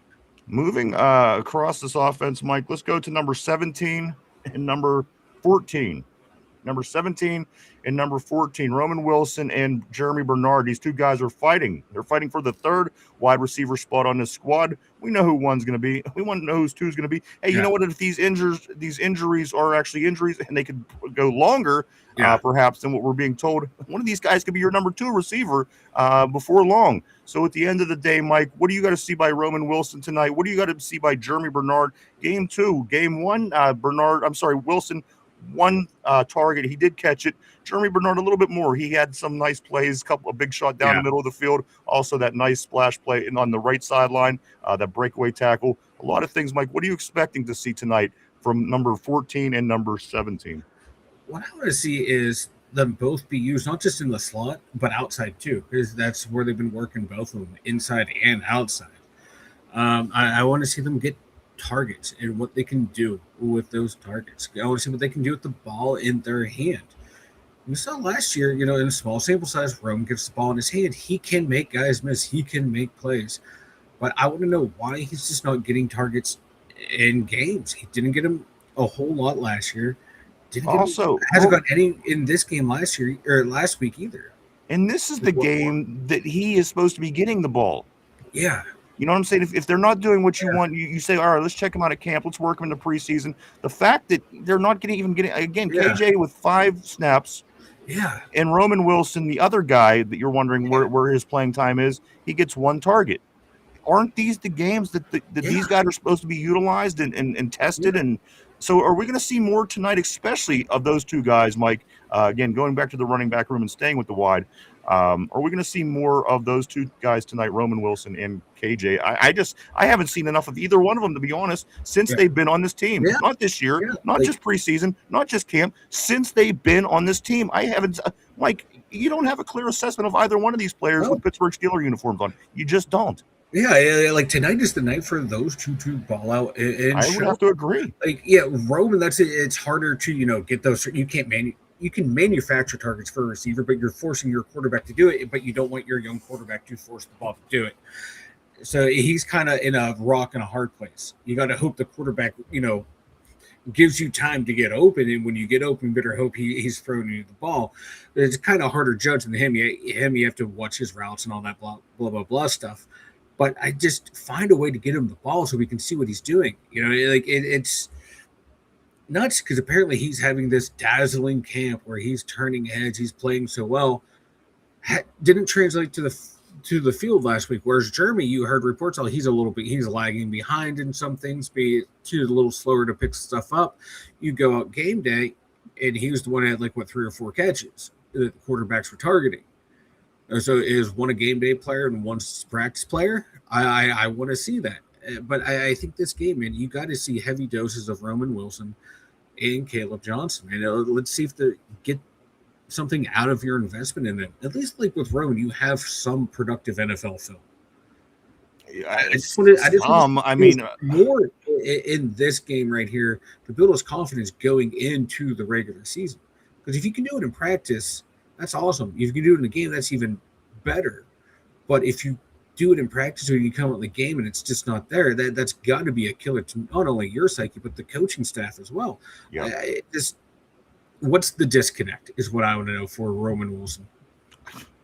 That's the $1 million question, Mike. I see the ability. I want this dude to do well, but if it's not going to show up on game day, what are we doing here? It's almost like they're kicking these guys down the road. They're, you know, we'll worry about this in the off season, and then the off season comes, and you know you're not getting what you want to see in the preseason. Yeah. Well, okay, it'll be okay in the regular season. Then the regular season comes, and then you don't see the player for you know the season. So you know, again, for this to carry from one coaching staff to the other is the big head scratcher for me. Right. I just don't get it, Mike. I figured you would have seen something different. Again, for me, Mike, KJ is really close to losing his job in Pittsburgh. And again, I mean, we're not in position to do the same thing for Roman with what we have going on in our wide receiver room. But again, Mike, number 14, number 17, I'm expecting those guys to ball out a little bit more tonight. And again, Mike, this is going to be their main, Howard's main targets. You would figure at the end of the game, this is going to be 1 and 2 that he's looking at. So. Yeah, those two, and I can't remember if Smith is back from injury or not because he was another guy that I wanted to see more of. But yeah, out of these two right here, man, I want to see decent production out of those two. But it sucks that, you know, the receiver position, you know, a lot depends outside of your control to be able to play well. So we'll see. Hopefully they both play well because I think they both going to be huge components of this offense going forward. All right, let's check out what's going on the board. Let's go back to Tortilla. Said send the whole O-line and Amazon warehouse. Send the whole O-line to an Amazon warehouse. Here we go. Nice compliment from Mike. Just Learning says Mike would be a good PR person for the Steelers. Very politician-like. Yeah, until he starts debating, then he turns into a dragon. You don't want to see that guy debating for you, believe me. Let's go here to Lindsay. Lindsay says this, but that was a great compliment, though. Thank you for that for Mike. Lindsay says this. She says, you know what I realize this fan base cries about shit every year. If it's not the one player who needs to do something, it's something else. We are never happy. You nailed it. We're not. We're not. Every year there's that one player that the fan base collectively hates. And it's who the radio tells you to hate. Mike, it's Simon says it's monkey see monkey do in this town. It really is. Mm-hmm. It really, truly, honestly is. They're going to tell you who to like. They're going to tell you who to hate, and that's the way people are, unfortunately. Because again, you've seen just a moment ago, Mike Caboli says that Weegan has a chance. What is it? He could be a surprise cut. So again, this is what's going to be known as a fact, which in fact it's not a fact. But let's continue forward. Let's go here to. I knew we were cooked when we signed Homer. Tortilla says. Also, Control Your Vessel says this would happen with Broderick Jones. Can we blame it on Tomlin's policy of redshirting freshmen? Then when he did get it, he played out of position. It did mess up. I agree, it messed up his head. I agree. I don't know what the hell he's doing. As much as he don't know what the hell he's doing, it seems like half the time. But again, some people are a little more up on him this year. Seeing hard work in the preseason, but for me, the game's played 90% from the neck up, and I'm not sure the guy has it from the neck up.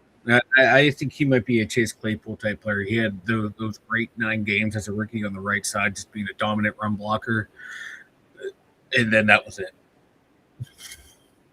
Lindsay says, hopefully they get more tonight. I think you like to, he hopes so, right? Yeah. I think so too, and I'm right there with you. Let's go to Just Learning. He says, Tomlin played most offensive line out of position.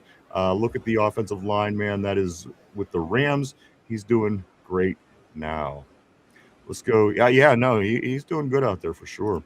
Let's go to Mike Tomlin, Coach T in the house. He says this, multitasking is great for growth. Coach T looking good on Jimmy Fallon the other night. Keep it up, sir. Looking good. Let's go to Just Learning. Lindsay, Super Bowl or bust.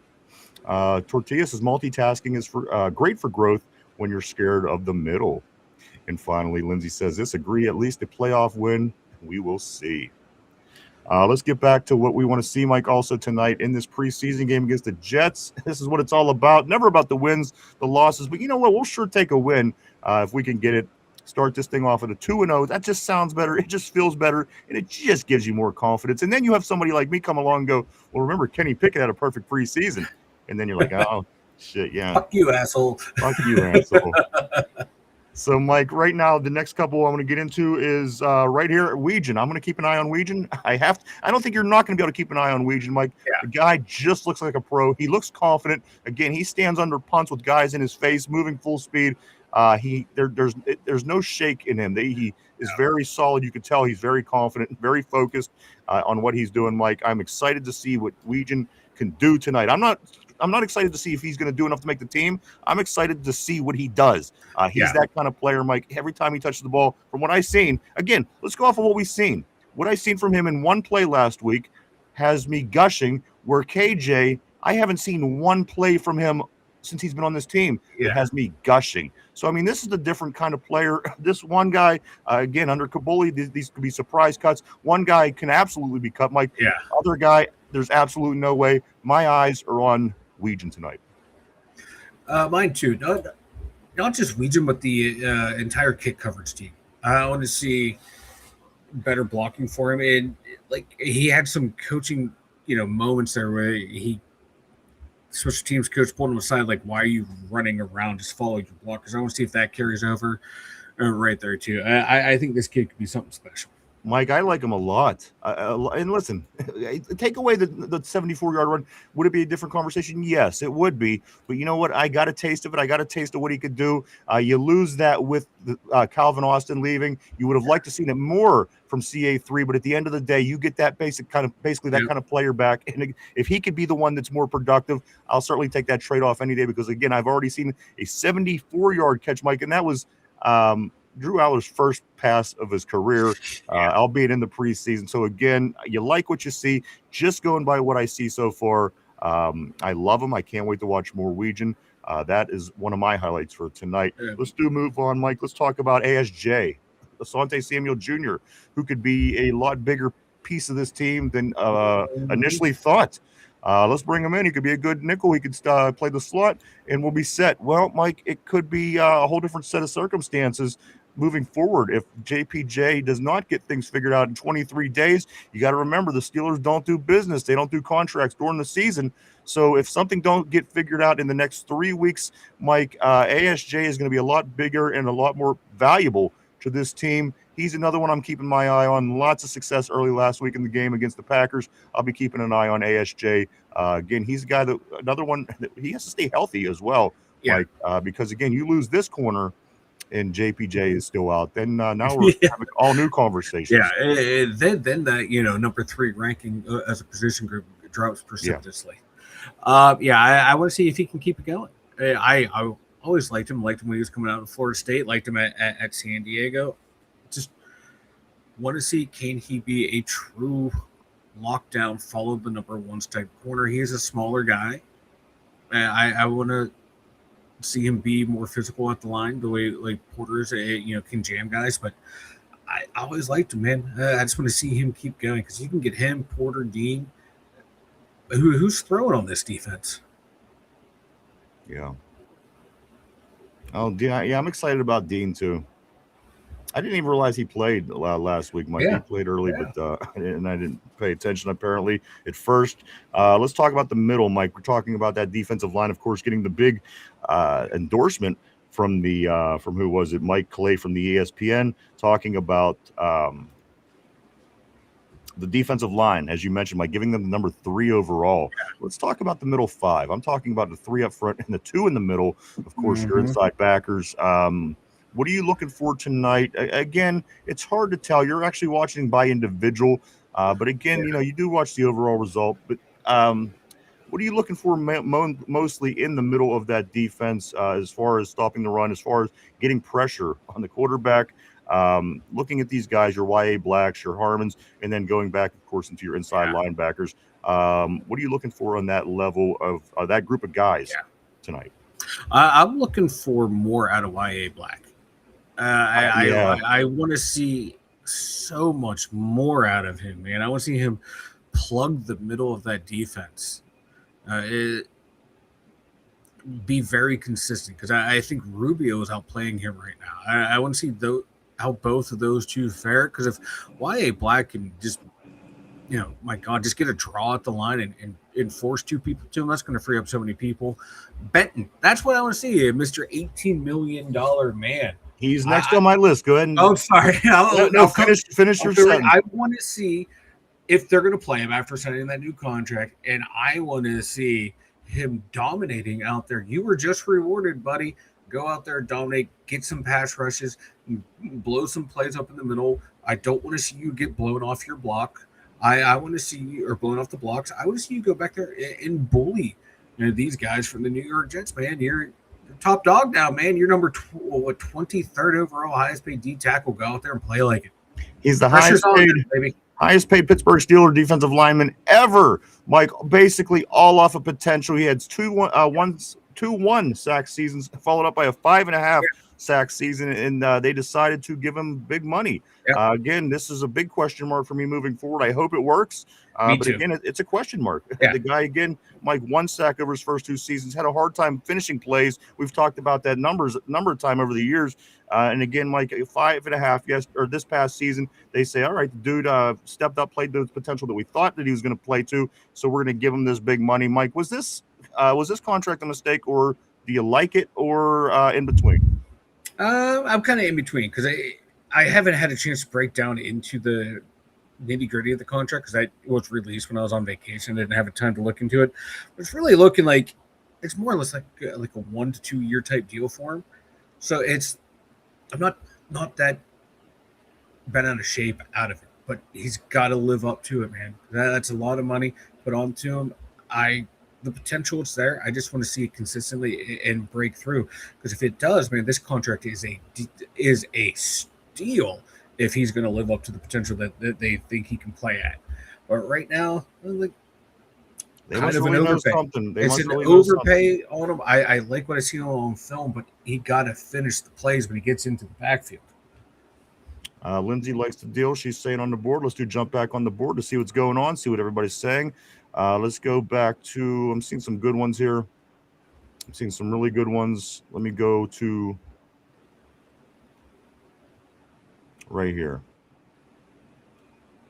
Let's go. Lindsay says apparently, okay, we did get to getting cut. All right, let's go here. Control your vessel. He says this. It's called predictive programming. The radio drama creates rage bait. Hook 'em 93.7. The Fan. I couldn't agree more. They're a business. They have to keep making the money. They have to keep pulling your money in on advertisement. It's no matter what. If they have to lie to you, they have to lie to you. They got to get you to follow somehow. Let's go to Lindsay. She says Kaboli needs a cheeseburger. Actually, a cheeseburger sounds really good. A cheeseburger sounds fucking amazing. Plus, McDonald's, Mike, I seen that the triples are $4.44. A triple cheeseburger is $4.44. That's McDonald's. That's too much for a triple. No. That's just too much on one patty. You got to get 2 double cheeseburgers. No, it's not. It's the smaller patty. It's not the big single quarter pounder. Oh, okay. Yeah, so I think that's the catch. But still, nonetheless, 3 patties. Hey, I'm health conscious. You can't go one sandwich with 3 patties. You got to go 2 sandwiches with 2 patties each. It's all about being health conscious over here. See, I like the 2 with 3 each, but who's keeping track? Let's move along right here, though. I need a cheeseburger. So does Mike, apparently. Let's move down here to Just Learning. Put Ryan on Pat Mack. He'd do better than Kaboli. I think that I would, but I don't. I don't know. I guess I could get along with Pat. As long as he's not rubbing his muscles and shit, that shit drives me crazy. Yeah, right? You pay me enough money, I'll get along with anything. He stands there and stares at his arms, the whole shit. It's like, what the fuck is wrong with you? He's talking to AJ Hawk, flexing his muscles. Because I want to be the new AJ Hawk. I just want to sit there on screen, smoke a cigar. Yeah, you can just do nothing. He's the final form of Derpy, is AJ Hawk. Where's Mark's comments? Lindsay said, let's go here. Mike Tortilla says, Mark is in the Weenie Hut Junior chat. Mark is in the Weenie Hut Junior chat. I don't know what that means, but it's hilarious. Yeah, and I don't know where Mark Malone went. I do know that I've heard the Weenie Hut before. I've actually used that in jokes, but again, there it is. Matter of fact, I think I did use it, Mike. Remember? Do you remember? Listen, do you remember that special episode that we did between season 1 and season 2? We came back. It was like a real short. It was short, and I think it had I Pitch Eric on it from the Howard Stern show. Yeah. I'm pretty sure I said that you were. I seen you packing up your loading up something at the local Weenie Hut or something like that. I'm almost certain that I used that. I believe you did. Wow. Took me back, man. As soon as I read Weenie Hut, I was like, I know I've said Weenie Hut in the past. Let's go to Just Learning says, remember Uncle Rico in 82? Throw a football, quarter mile. I'd throw it over the mountains over there. But then when he takes that steak off of Kip's plate and hits Napoleon in the face, was by far one of the funniest moments in any movie I've ever seen ever in my entire life. Great stuff. Love Napoleon. Aaron says this, aren't we doing something different with Watt this season? We are. We're moving him around. Apparently he's more into it now. It was the plan a couple seasons ago. Coach T was talking about working him into existence. They tried. At one point, Mike, I remember seeing TJ Watt in a different spot. And I said, hey, they're doing it. And then I never, ever seen it happen again. But Mike, he's now more aboard with Coach Mack, who came in and is trying to throw this idea out there. So as far as we know, Aaron, they're going to be moving these guys around, and I'm all for it. Again, for starters, it's harder to prepare for. Why wouldn't you want to do it? Yeah, I'm looking forward to it. I hope it lasts more than 2 games. Hopefully, him, Herbig, and Highsmith can stay healthy so it lasts more than 2 games. And I know the one year that was one of the problems. Like we had, the guys kept getting banged up and injured. We did not have all 3 healthy all at the same time to move them around. So if they can stay healthy, they move them around. I'm looking forward to see what kind of defenses and weird exotic blitzes and looks we're going to see this year. I do want to say welcome. I see Felicia on the board. Welcome, Felicia. Welcome Hi, back. Felicia. Great to see you on game day. Glad to see you back on the terrible board. Always great to see you, Felicia. I'll get down to your comment in just a moment. Let's go to Lindsay. She says that deal was good. Yeah, I'm looking at it now. It's the way the cap breaks down. My God, we're really only paying him next year. Then after that, if he's not living up to stuff, we can cut him and end up saving $2 million from dead cap hit and cap space money. So actually, this is beyond a team-friendly deal.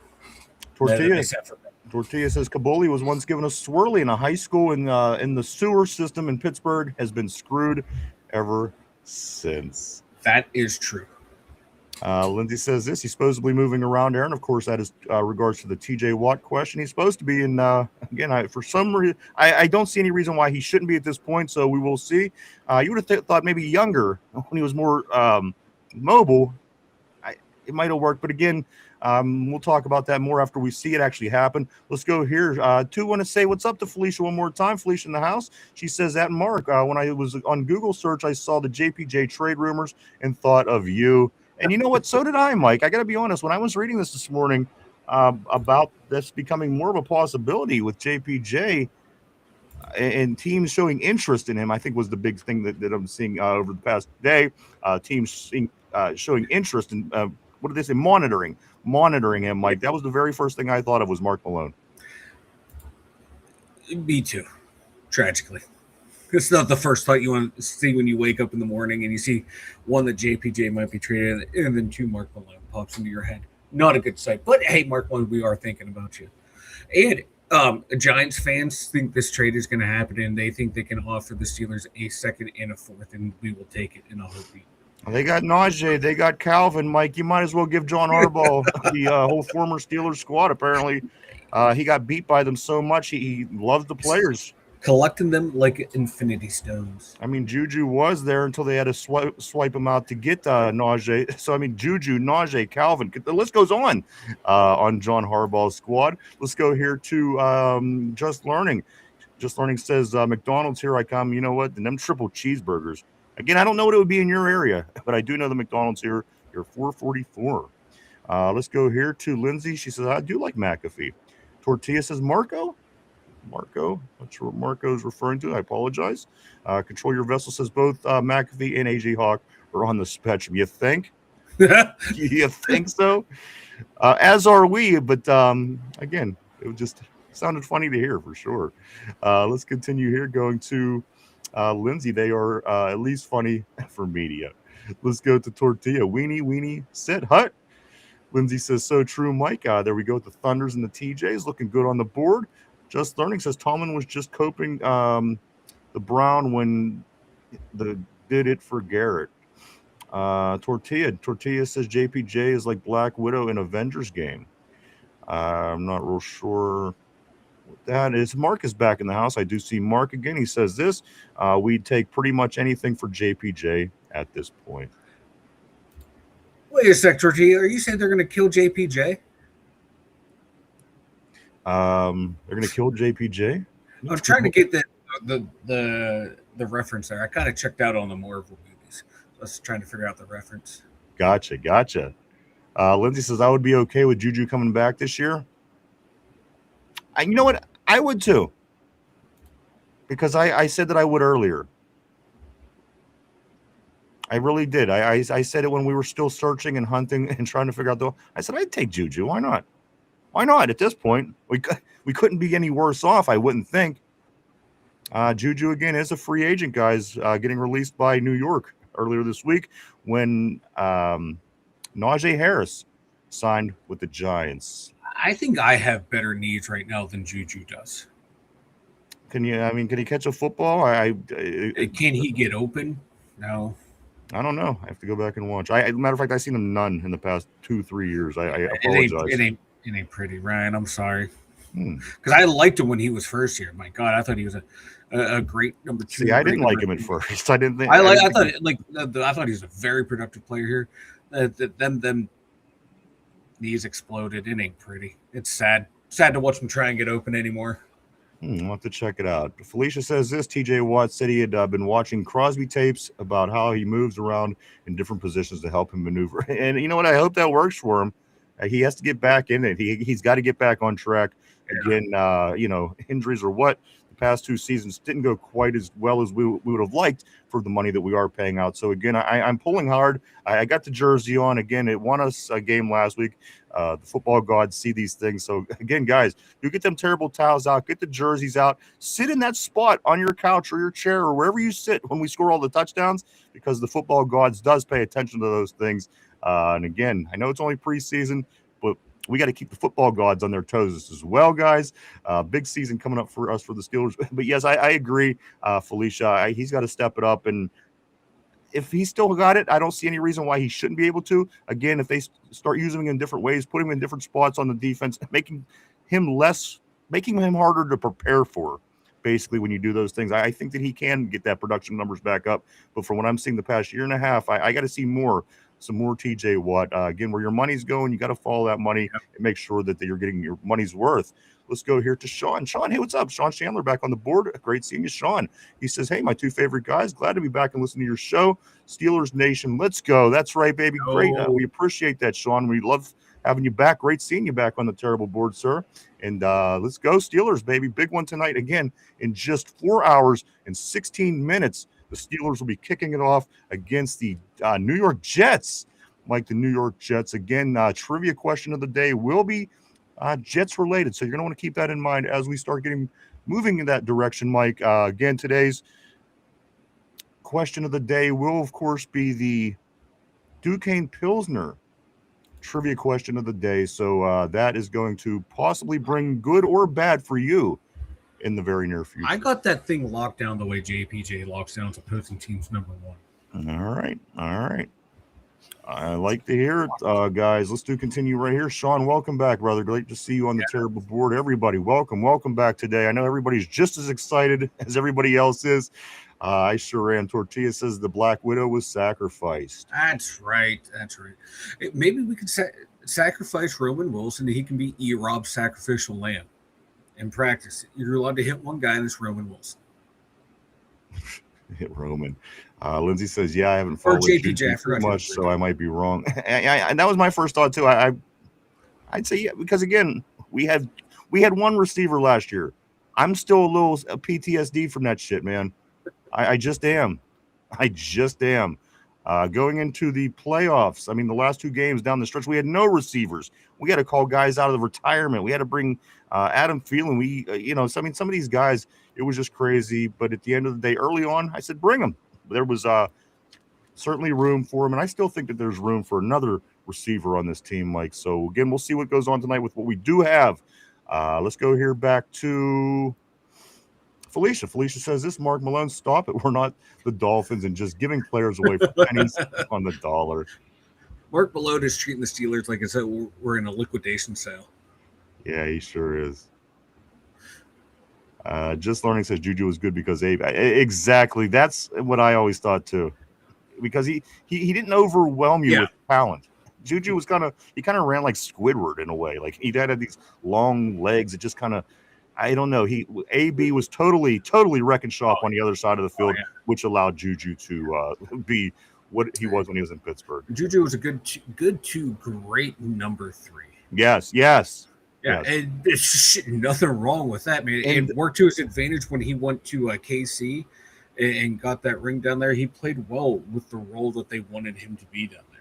And you figure, Mike, people compare Jeremy Bernard somewhat to his style. I thought that he looked just like him out there on the field last week. So, again, if he could be a great number 3 for right now, I'll certainly take that from Jeremy, Mike. Yeah, I think Jeremy has more athleticism than Juju. I think he's more fluid and faster, but they both have that we're not afraid to go across the middle mentality. We're going to be really good possession receivers. And if we get a step on you, we get an angle on you, we can take it to the house. Very similar players, but I think he's more athletic. Let's go right here. Just Learning. Oh, we did get that. Lindsay says TJ will be fine. Yeah, we don't use the word fine like you do in talking about TJ, believe me. Let's go here to Mark Malone. She said, no wonder she always says he's fine, even whenever it's not going well. She's just saying he's fine. Let's go here to Mark Malone. Mark says this, will they trade JPJ before kickoff? In 23 days? I don't even know. I don't even know what the hell's going to go on now, Mike. I don't have a clue what the hell's going to go on with JPJ. Again, the Steelers don't do contract work during the season, so we have 3 weeks and 2 days. Figure out what the hell is going to go down with JPJ. So that's making me nervous. Certainly making me nervous. It's really making me nervous. Let's continue on. Let's go here to Miss Pittsburgh. Here we go, Steelers. There she is. Always great seeing Miss Pittsburgh back in the house. This is when you know it's on. Let's go here. Lindsay Mark. Miss Pittsburgh says, let's go. Just Learning says TJ will have one of his best. I hope he does. Even if he doesn't get the 20, 30, or 22, whatever sacks, if he just has a monster season, that's fine, dude. Just bring it. Create confusion back there. Cause fumbles, strip sacks, everything that you do. Why the Steelers decide to give you that money? You gotta get out there and do, dude. Become more than the one-dimensional pass rusher, man. He was at his best when you didn't know if he was rushing or dropping into coverage. So I hope that you guys are right, TJ. I'm sorry, Just Learning and Lindsay. I'm right there with you guys. There's not a part of me that doesn't want him to succeed. Let's go here to Lindsay. She goes, yes, he will. She got the Watts up, looking good there. Let's go the face palm. We got the face palm. The brother, listen, TJ Watt, the GOAT. Lindsay says this. She says, Mike said, give JPJ away for a cheeseburger so Capoli can eat. Mark said that. I apologize. Mark did say that. Mike, let's scoot along. We have a few more people I do want to talk about who I want to see tonight. And then also we have overs and unders today. We have predictions for tonight. We have the Duquesne Pilsner trivia box game also coming up. So much still to go down today on the show. Again, glad to see everybody today as we're getting ready for game number 2 in the preseason for the Pittsburgh Steelers, guys. This time next week, all 3 games will be wrapped up. This day next week, we're going to be talking Buffalo Bills Steelers from the night before, and then that means that we're going to be on a 2-week wait. It'll be roughly 16 days at that point until we start against the Atlanta Falcons guys at home to start off the season here in Pittsburgh. So a lot of anticipation. Again, if these youngsters look good tonight and the rookies wow us like they did last week, I think that's just going to get us more excited. Yeah. And then again, Buffalo will wrap it up and start getting ready for Atlanta. So let's go here before we do jump back on that. Lindsay says this. She says, nope, I didn't. I missed this. Mark Malone says JPJ, one of those McDonald's triples. JPJ for one of those McDonald's triples. Lindsay says, I mean, you see his smile.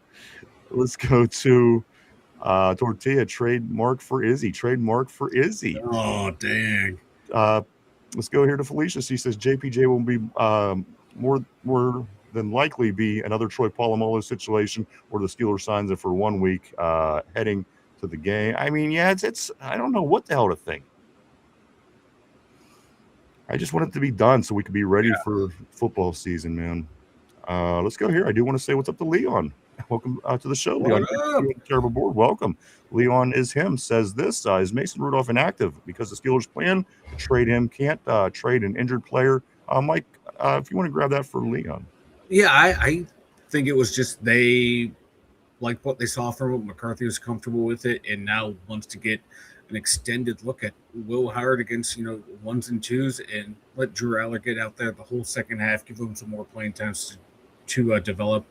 I tend to think that McCarthy wants to keep Mason Rudolph around as his backup to have that veteran presence, because the Steelers, man, they don't want to have a losing season. And yeah, I know a lot of fans want to see, like, if Aaron goes down, put one of the young guys in to develop, but that's just not the way that Rooney wants to run, man. He wants to win and win now, and he thinks Mason would give him the best chance as backup, and I think that's how the team's going to roll with it. It's going to be Aaron, going to be Mason, and then the question is, are they going to keep Howard and Allar, or is Howard going to be cut or traded? See, I think it would be more of a crime to get rid of Howard than it would be to KJ. A lot of people are accepting the idea that KJ could go, or not accepting the idea that KJ could go, but are accepting the idea that Howard could move. And again, I don't know if I'm there just on what we need, where we are. But again, Mike, we do have 53 quarterbacks this season. Somebody's going to have – something's got to give at some point. So we will continue to keep an eye on that. Apparently, Coach Smack's seen what he wanted to see from Mason last week. I got to be honest with you. I didn't see much that I loved. But again, he's seen what he wanted to see, Mike. He is out this week. It will be Allar. It will be Howard tonight. Of course, Will Howard first half. And I assume – that Allar is going to be the second half. It's never actually really written that way. But again, one would assume that each would get a half. Yeah, I'm pretty sure it is Howard one.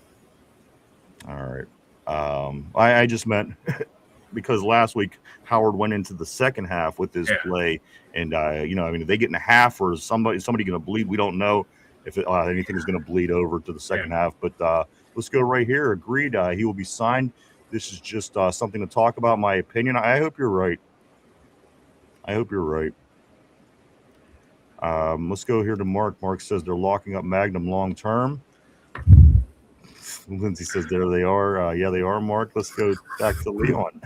So does that mean that Howard is being showcased? And then, I mean, it's possible. I think so. Both of those questions you just asked at the end of that text are possible. I mean, he could be being showcased, and also the team could keep 4. So this is just another question. Again, under a long-term coaching staff like Tomlin, this might have been an easier call. But again, we're still learning about the squad, about the way that Coach Mack's going to do things. So it makes these kind of questions a little bit more difficult because it could be either one of those things. Leon, it could literally be being showcased, which I'm sure he is, and also they could keep 4 quarterbacks just as easy, I think. Yeah, because if he doesn't play too well, and they think they can, like just learn saying they can sneak him on if they can sneak him on the practice squad and make him one of their protected players, one of their 4 protected players for the week every week, that might be one of the routes to go to. Because Allar's not going anywhere, and that Mike McCarthy loves him the way Kabuli loves the triple stack from McDonald's. He ain't going nowhere. If this damn triple stack comes up one more time, I'm going to lose my mind. I'm getting hungry. Triple stack. Yeah, Finch deliver us some food. Let's go here to Liam. Liam also says this, Mike, would Mason make it over Howard or Allar? Mike, you take it, and then I'm going to answer because we're going to answer slightly different. I think that McCarthy wants that veteran behind Aaron. Aaron trusts Mason, and the owner wants to win no matter what. So I don't think they're going to, God damn it, Tortilla.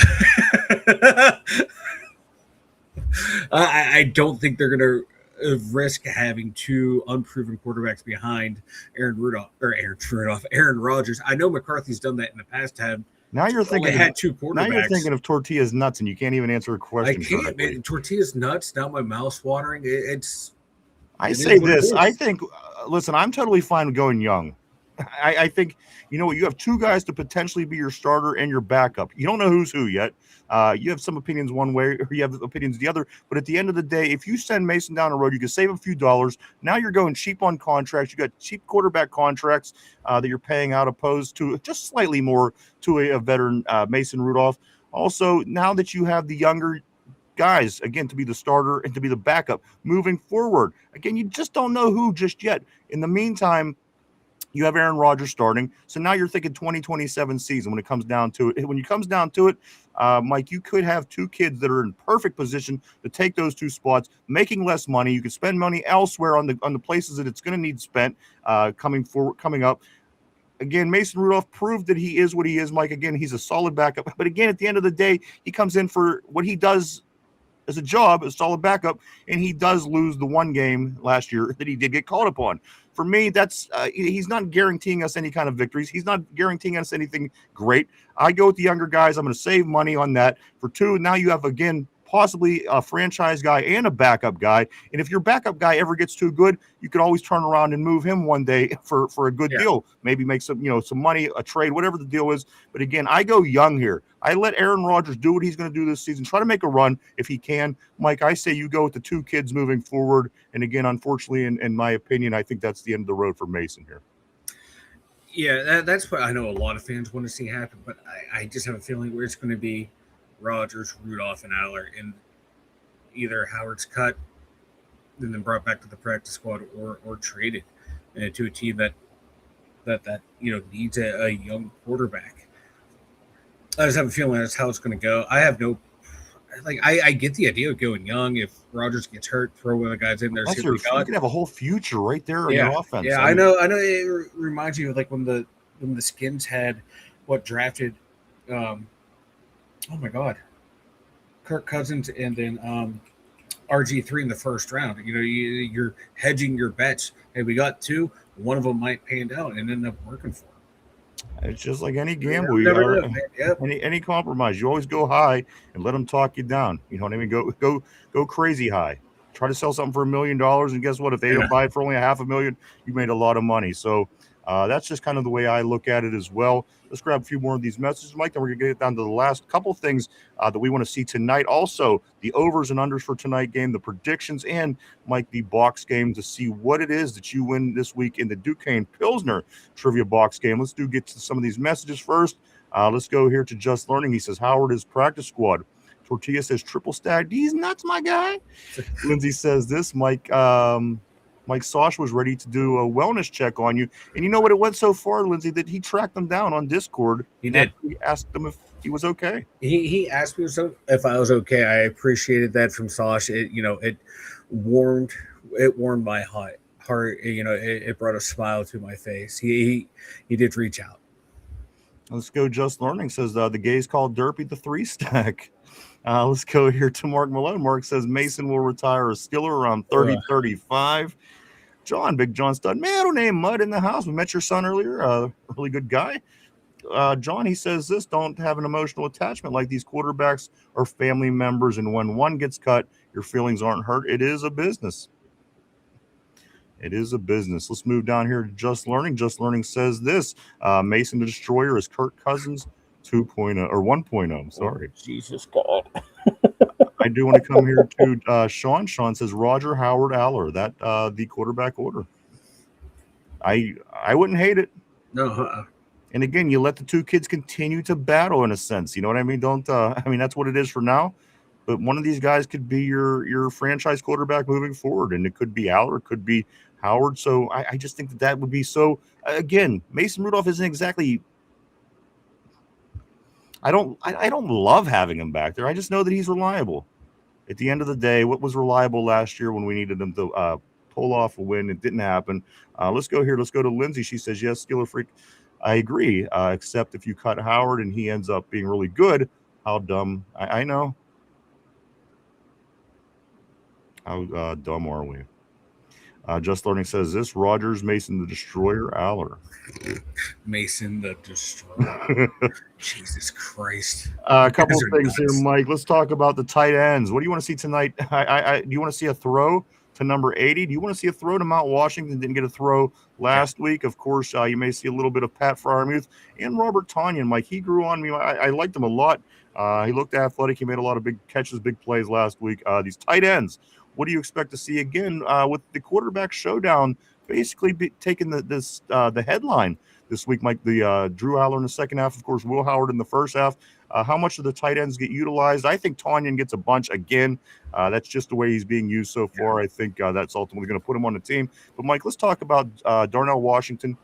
Does Darnell Washington get a catch tonight? I would like to see him used in the passing game, whether it be like that tight end screen that they employed last week, a little shot across the middle, a quick out, something. I just want to see how the new leaner, meaner Darnell Washington looks with the ball in hand.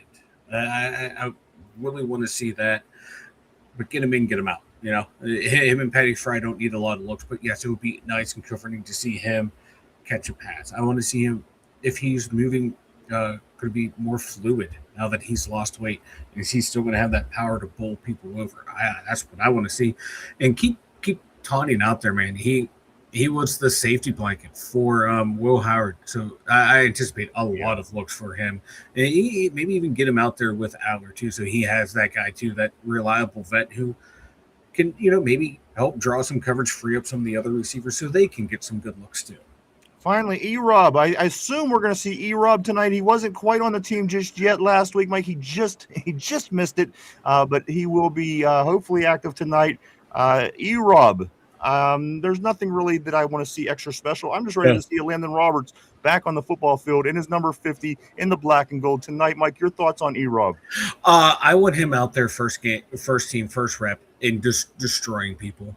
I need to see it. This team needs to have him out there on the first couple series and let him just beat the fuck out of someone. I want to see it. And plus I want to see, does he still have it? He looked like he had a really good year last year in He was a Raider. LA. And with the Raiders, he racked up a shit ton of tackles, but they didn't have much in front of him. But I just want to see E-Rob play. So what did they have? A Landon Roberts and Max Crosby and like 9-6-year-olds? I just don't understand. They didn't have a lot of help out there defensively. I guess. Because again, Patrick Graham, the great defensive coordinator he is, Max Crosby, one of the best at his position, and again, Landon. Those three, you think you would have some success, but again, 32nd in the league, the Raiders were last year. So again, I'm hoping that that's deceiving for sure moving forward. Let's go right here to Steeler Freak. John says this, Mike. He says, I'm having trouble with my son getting into UNLV. I can't give you guys my attention. I'm eating stress sandwiches for lunch today. No, it's all good, brother. You got to do what you got to do. I always say that. You got to do what you got to do. We're going to be here regardless. You come back and we'll always be here. You got to take care of your business, man. Get your dude into UNLV. Pretty damn good school. So good luck. Hope you guys get everything taken care of, man. Yeah, don't worry. No biggie. No biggie. Do what you got to do. Lindsay says, team sport need more than two. That's the thing. Well, 5 minutes ago, I didn't know that they had two. I just remembered that they had a Landon Roberts. I don't know. Did they have more people in that defense? I'm not sure. But again, 32nd in the league. I'm just saying it doesn't go any lower. It don't go any lower. Let's do, guys, get ready to. We did get E-Rob, Mike. A couple things here before we do start to round third on the show. Let's go into this. Mike McCarthy, I love this. I love this. I love this. I love this. I love this. I love this. I love this. I love this. Mike McCarthy. It's his way or bye-bye. He don't mess around. This is something that came out, Mike. You had an idea that he was pretty much running a tight ship, but this is word that came out, Mike. It's I believe this could even been Kaboli. As a matter of fact, Mike, it's bye-bye, his way or bye-bye. That's the way that it should be with any boss anywhere. And if you can't hack it, guess what? Then you're you don't. I love his leadership. I love what he's holding guys accountable for, and everything is so calculated. I love what I'm seeing from Mike McCarthy. I like it. Hopefully, it's going to bleed into some playoff wins coming up. But yeah, go do your thing. Crawl before we walk. We're still in the preseason. No. I want goddamn playoff results right now. Well, you do that. We still have 17 games to play, but from what I'm seeing, Mike, run this shit, man.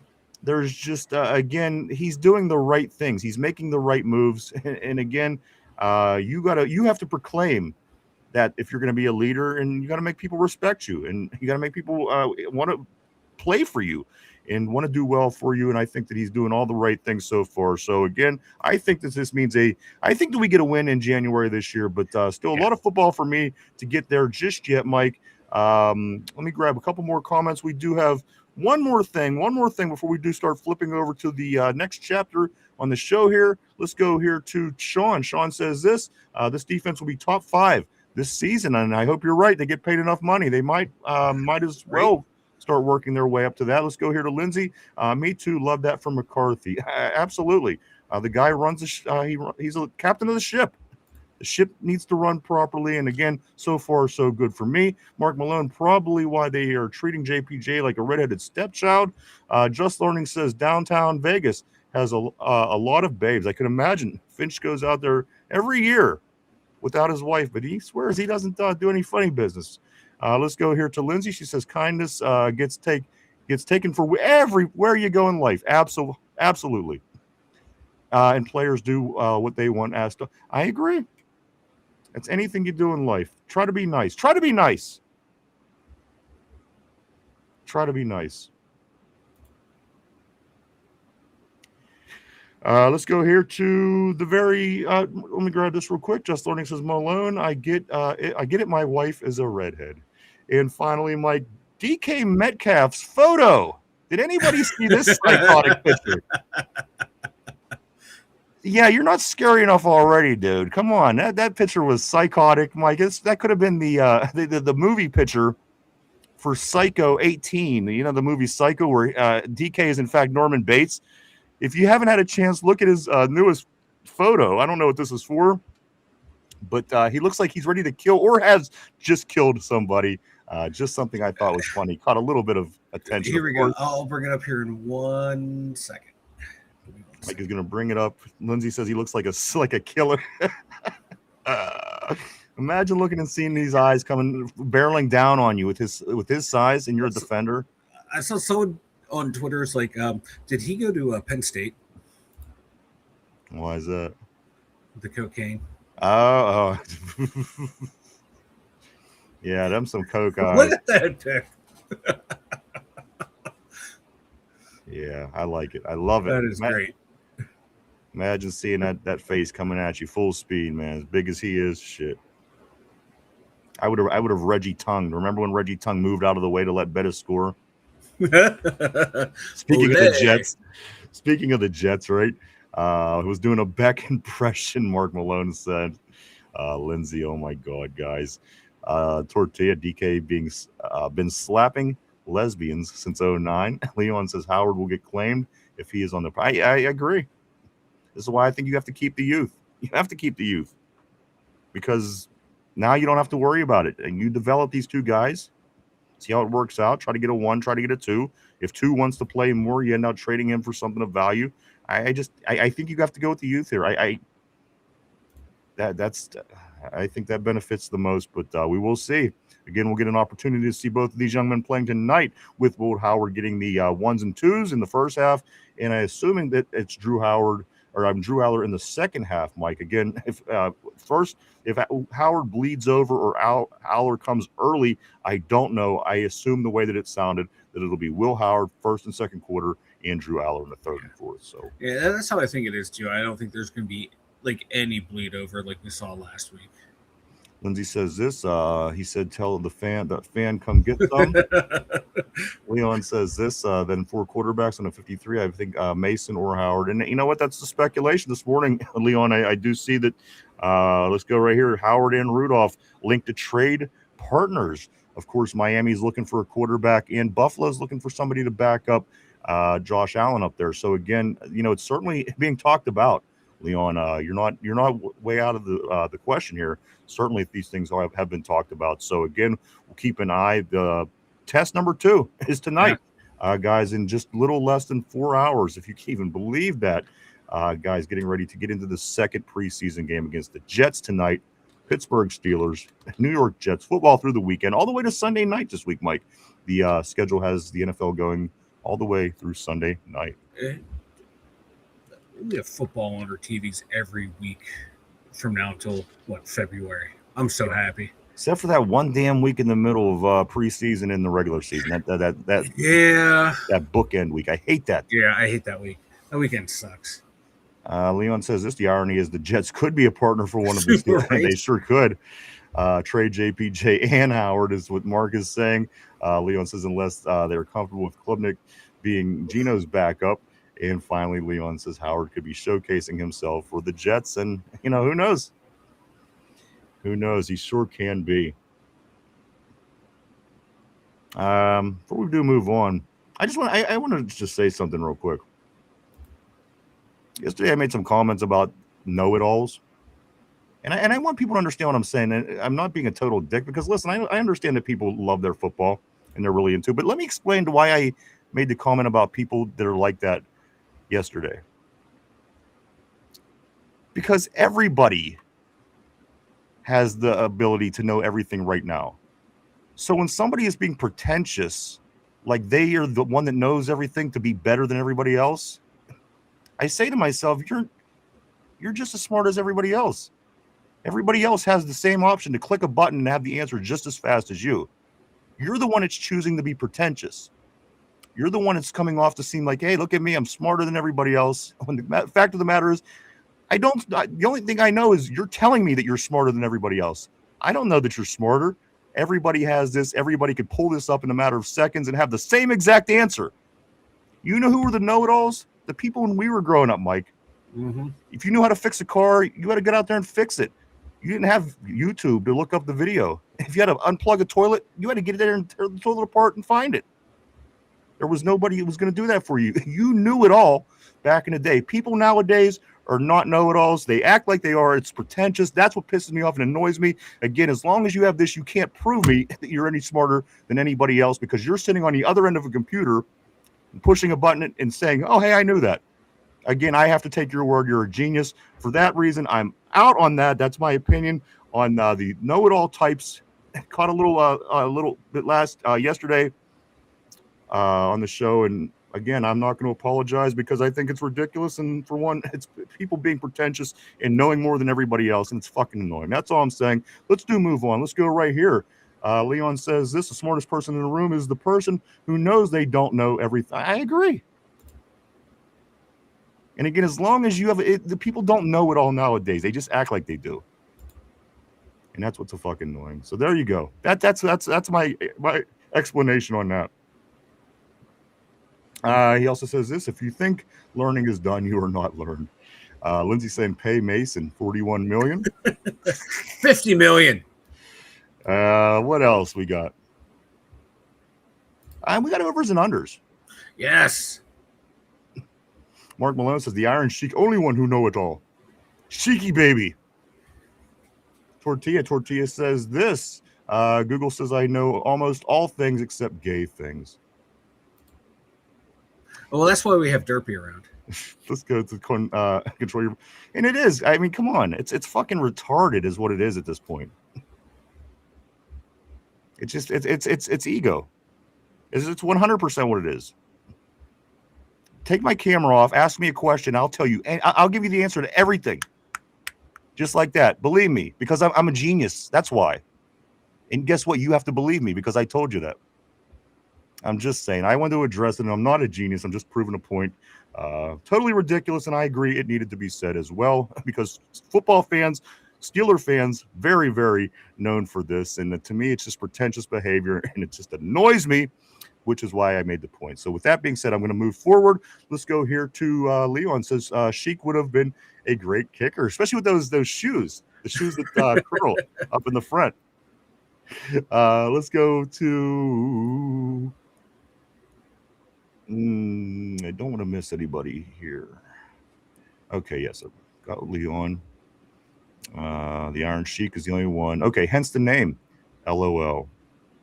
Tortilla says, Google says I know almost all things except for gay things.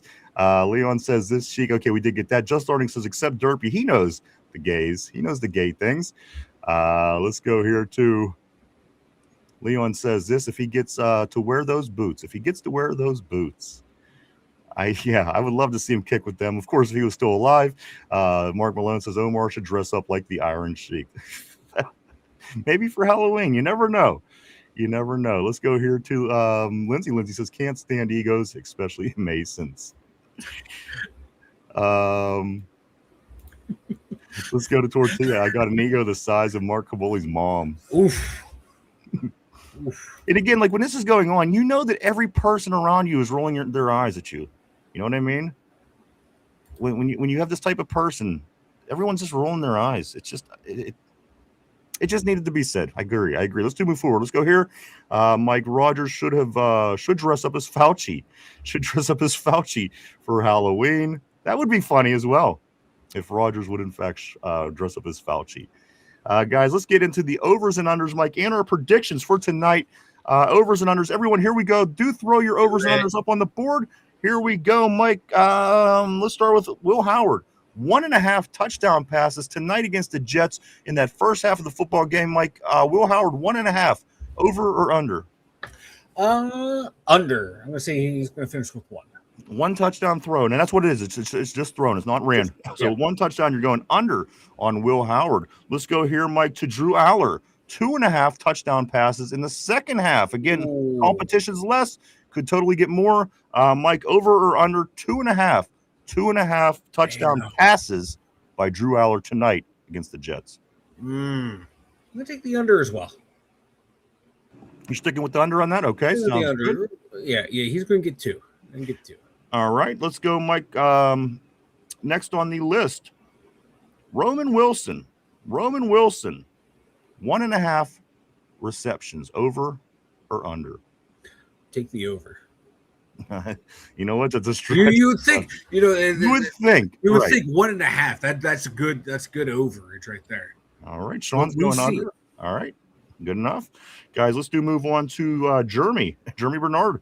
4.5 receptions tonight, over or under? And Lindsay went with the over as well on that. Roman, Jeremy Bernard, guys, 4.5 receptions tonight, over or under? Under. Jeremy is under on that. Again, guys, that was Jeremy, 4.5 catches tonight. Next on the list, Fatanu. Lindsay went under on that as well. Fatanu goes 1.5 penalties tonight. Under. It's going to be. He's going to clean it up. He had 2 in a row last week, but he's going to go less than 1.5 tonight. Yeah, he's cleaning it up. All right, there we go on the Fatanu. 1.5 penalties. Mike goes under. Let's go to KJ, Mike. Again, now you got to consider everything that was going on, everything that's been said.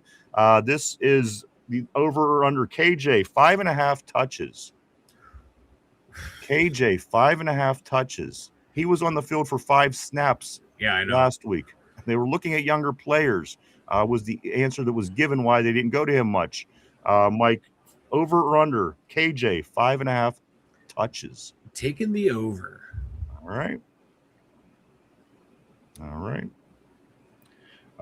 Let's go to defense. The defense, 4.5. 4.5 team sacks, over or under? 4.5 team sacks against the Jets tonight, over or under? Over.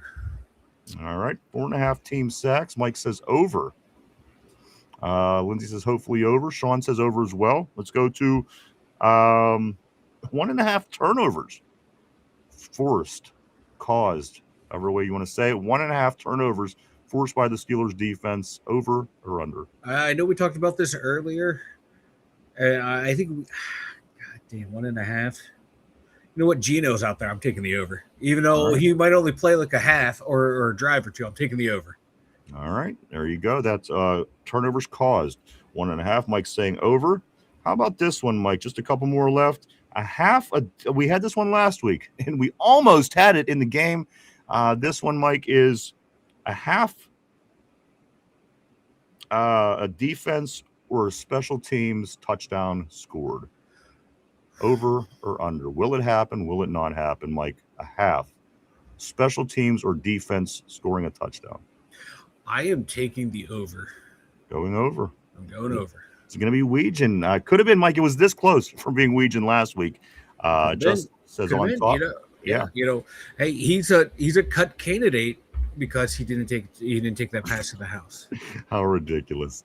And finally, Mike, the one that everybody hates, but we've been doing for years, so we continue the tradition here on the show. A half of devastating injury, which is a long-term injury or a injury to a main player, a starter, if you will. Mike, a half of a devastating injury, over and under a half on that. Taking the under. If it happens, I'm gonna bust a kneecap. All right, there you go, guys. There you go. That is the overs and unders. And Mike, what is your prediction? Of course, scores don't matter in preseason. I have the Pittsburgh Steelers winning 30-13 over the New York Jets tonight. Mike, what is your prediction on the score, the outcome? Again, it doesn't matter. There's really no rhyme or reason. That's why I'm going 30-13. I'm taking the Steelers 24-17. All right, there you go. I don't even know what the over-under is.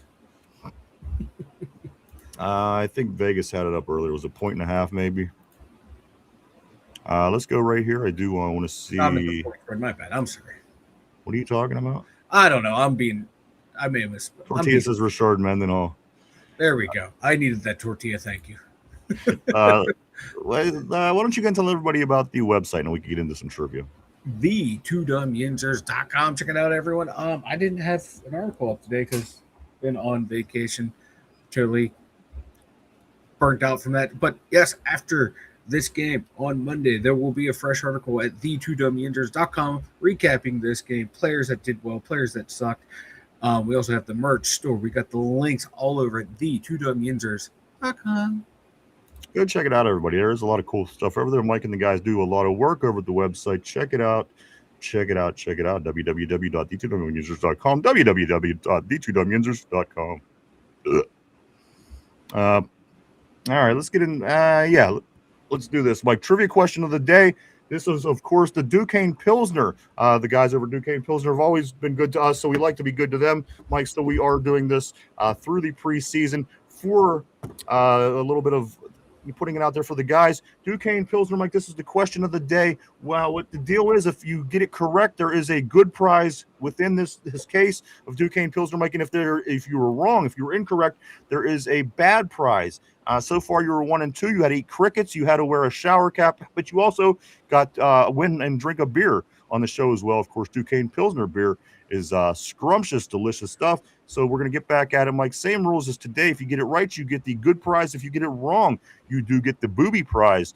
So put on your thinking cap. Prizes? And the only thing that's different today, I do ask on the board, just to wait till Mike gets his final answer just today for the Duquesne Pilsner question. I want to make him I want to make sure he gets the answer out first, but then after that, everybody can throw your answers up as you wish, and we will certainly give you time to do that. So here we go. Mike, put on your thinking caps. Everybody just hold back on this one. Every other day we could fly, but today let's just let Mike try this so we could see if we could get him a good or a bad prize. Here we go. Question of the day. Of course, this is a Jets question, as it is Jets week. How well do you know your enemy? How well do you know your opponent? Here we go, Mike, back at it with some Jets trivia. Last one of the week. And even the season, for most likely, unless they turn around and meet us in the playoffs. We will see. Let's go right here, Mike. Here we go. Question of the day. Thinking cap on. Who are the New York Jets all-time passing, rushing, and receiving leaders? Now, the catch is you only have to give me 2 of the 3. If you get 2 of the 3 correct, you win. But if you don't get 2 of the 3, you don't have to get all of them. But if you don't get the 2 of the 3, Mike, you do not win, and you will get the booby prize. Of course, again, the question of the day is, who are the Jets' all-time passing, rushing, and receiving leaders in the history of the New York Jets? Take your time to think it over. We're live. We're live 5 days a week, right here, Monday through Friday, 11:30 a.m. to 3:30 p.m. every day, right here on the Tube. On Tube. Mike is thinking about it. Again, the question of the day is, who are the New York Jets' all-time passing, rushing, and receiving leaders? And I only need 2 of the 3. I'm not going to require all 3 of them. And then once Mike does give his final answer, everybody could jump in and give your guesses as well. Perhaps you know it.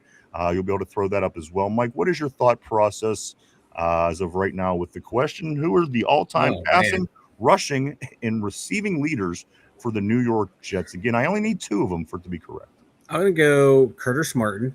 Curtis Martin. That would be your running back, of course. Yeah. Okay. God. Quarterback, wide receiver. Jesus Christ.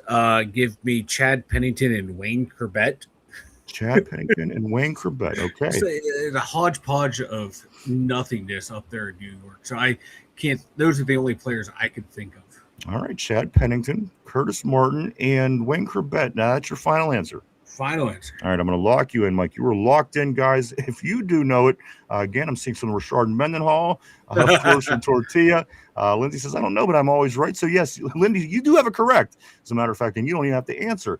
Mark Malone says Curtis Martin, Al Toon. Of course, Al Toon, wide receiver when we were kids, when I was a kid, for sure, for the Jets. Those are some good guesses. Again, we're looking for the quarterback, the running back, and the receiver, the top passer, rusher, and receiver of all time for the Jets. Those are good ones. Of course, Mike also has Curtis Martin in his list. Al Toon, the receiver. Let's go to Aaron Jade. He says Freeman, McNeil, Keyshawn Johnson, Vinny Testaverde. Probably not, but well, it's the Jets. No, those are all good guesses as well, Aaron.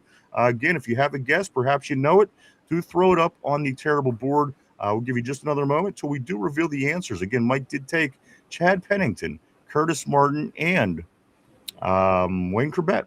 Wayne Corbett. So there you go. We'll give you just another moment or so. Again, don't forget to do what? You know what? I'm not going to do that just yet, guys. So here we go. Question of the day. Who are the New York Jets' all-time passing, rushing, and receiving leaders? Mike says Curtis Martin is a running back, the leading rusher ever. And that is correct. Let's go to quarterback. The best quarterback ever in Jets history as far as yards. Mike says Chad Pennington. It is, in fact, Joe Namath. So you have lost one. Yeah, that was my second guess. Joe Namath, number 1. Passer. Curtis Martin, number 1 rusher. And if you're from Pittsburgh, you know both of those guys are from right here in your backyard. Curtis Martin, of course, Alderdice, and Joe Namath, Beaver Falls. And other Hall of Famers for the Jets as well. Darrelle Revis, also from right here in Aliquippa. Ty Law spent a little time over in New York as well. So the Jets, they do love the Western Pennsylvania guys. They do end up going there and being the great ones when it's all said and done. And finally, the wide receiver position, Mike, of course, number 1, passer was Joe Namath. Number 2, the running back was Curtis Martin. And number 3, the one that I didn't think that you would get, Don Maynard. Ooh. I thought that you would get Namath and Curtis Martin. Don Maynard is the number 1 top leading wide receiver in New York Jets history. Don Maynard, Joe Namath, and Curtis Martin, Mike. And you know what that means? That means we have to dig deep into the box to find out what you won. Mark Malone guessed O'Brien, of course, a quarterback from back in the day. Lindsay says, I literally don't even know who has played. And you know what? They're all from here. Just pick somebody. Again, Darrelle Revis, a Hall of Famer, played for the Jets most of his whole career. Joe Namath, again, Beaver Falls.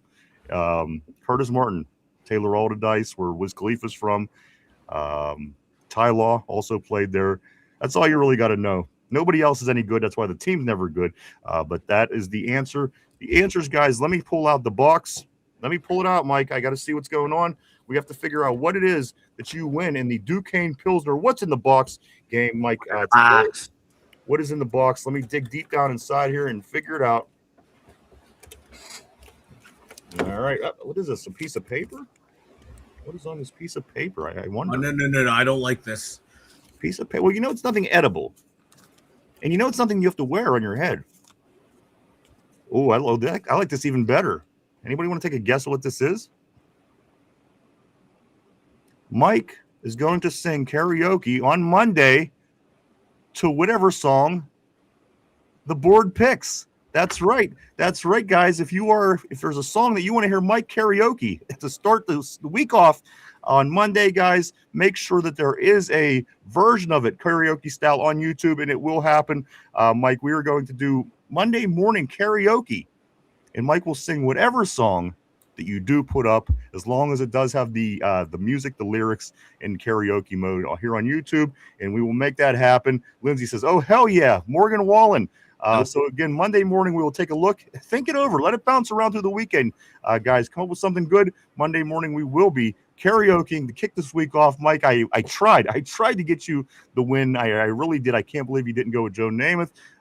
So I'm going to really put it on you at the end of the day. Like Joe Namath, Chad Pennington, Joe Namath did it. He was terrible outside of that one Super Bowl. Well, apparently he had more yards than anybody else, so he wasn't that terrible, and he did cause you to lose, guys. But that is, Mike, you are now 1-3.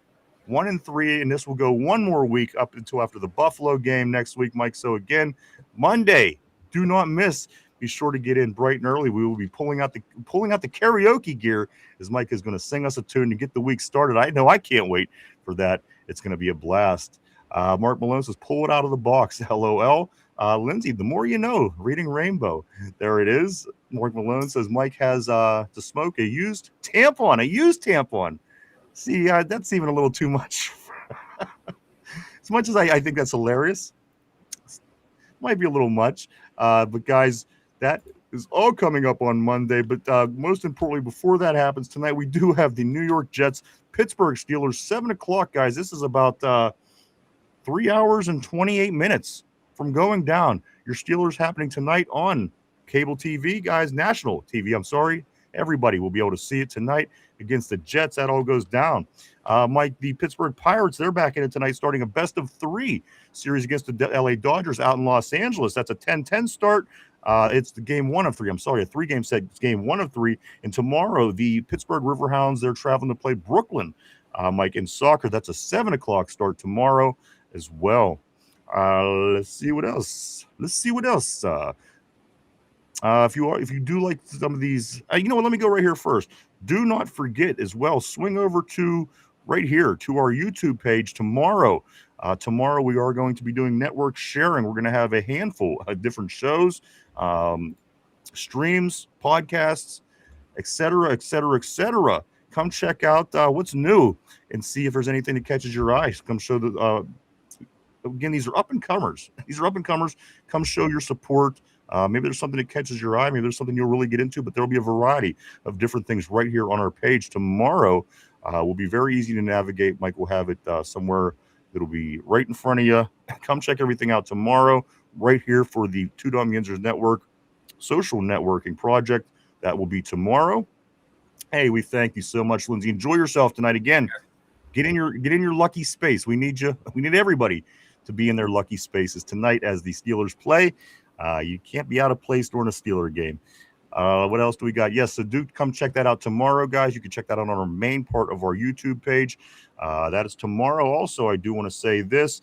If you want to get in on some of these emojis, as you were seeing on the screen, it's only $1.99 a month, guys. Get in, get some of these, get the naked derpy. I mean, come on, that in itself is worth it to me. Finch's teeth. Seeing also Mike, the Vanilla Thunder emojis.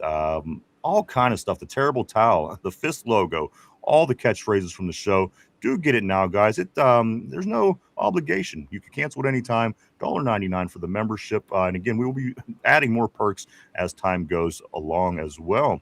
Check those things out. Mike, your thoughts today's show? I'm excited to see what the two young quarterbacks can do each given an entire half. I want to see them, what they can do. Like I said earlier, I want to see if Howard can make a big jump from last week to this week and maybe push Mason Rudolph for that number 2 spot.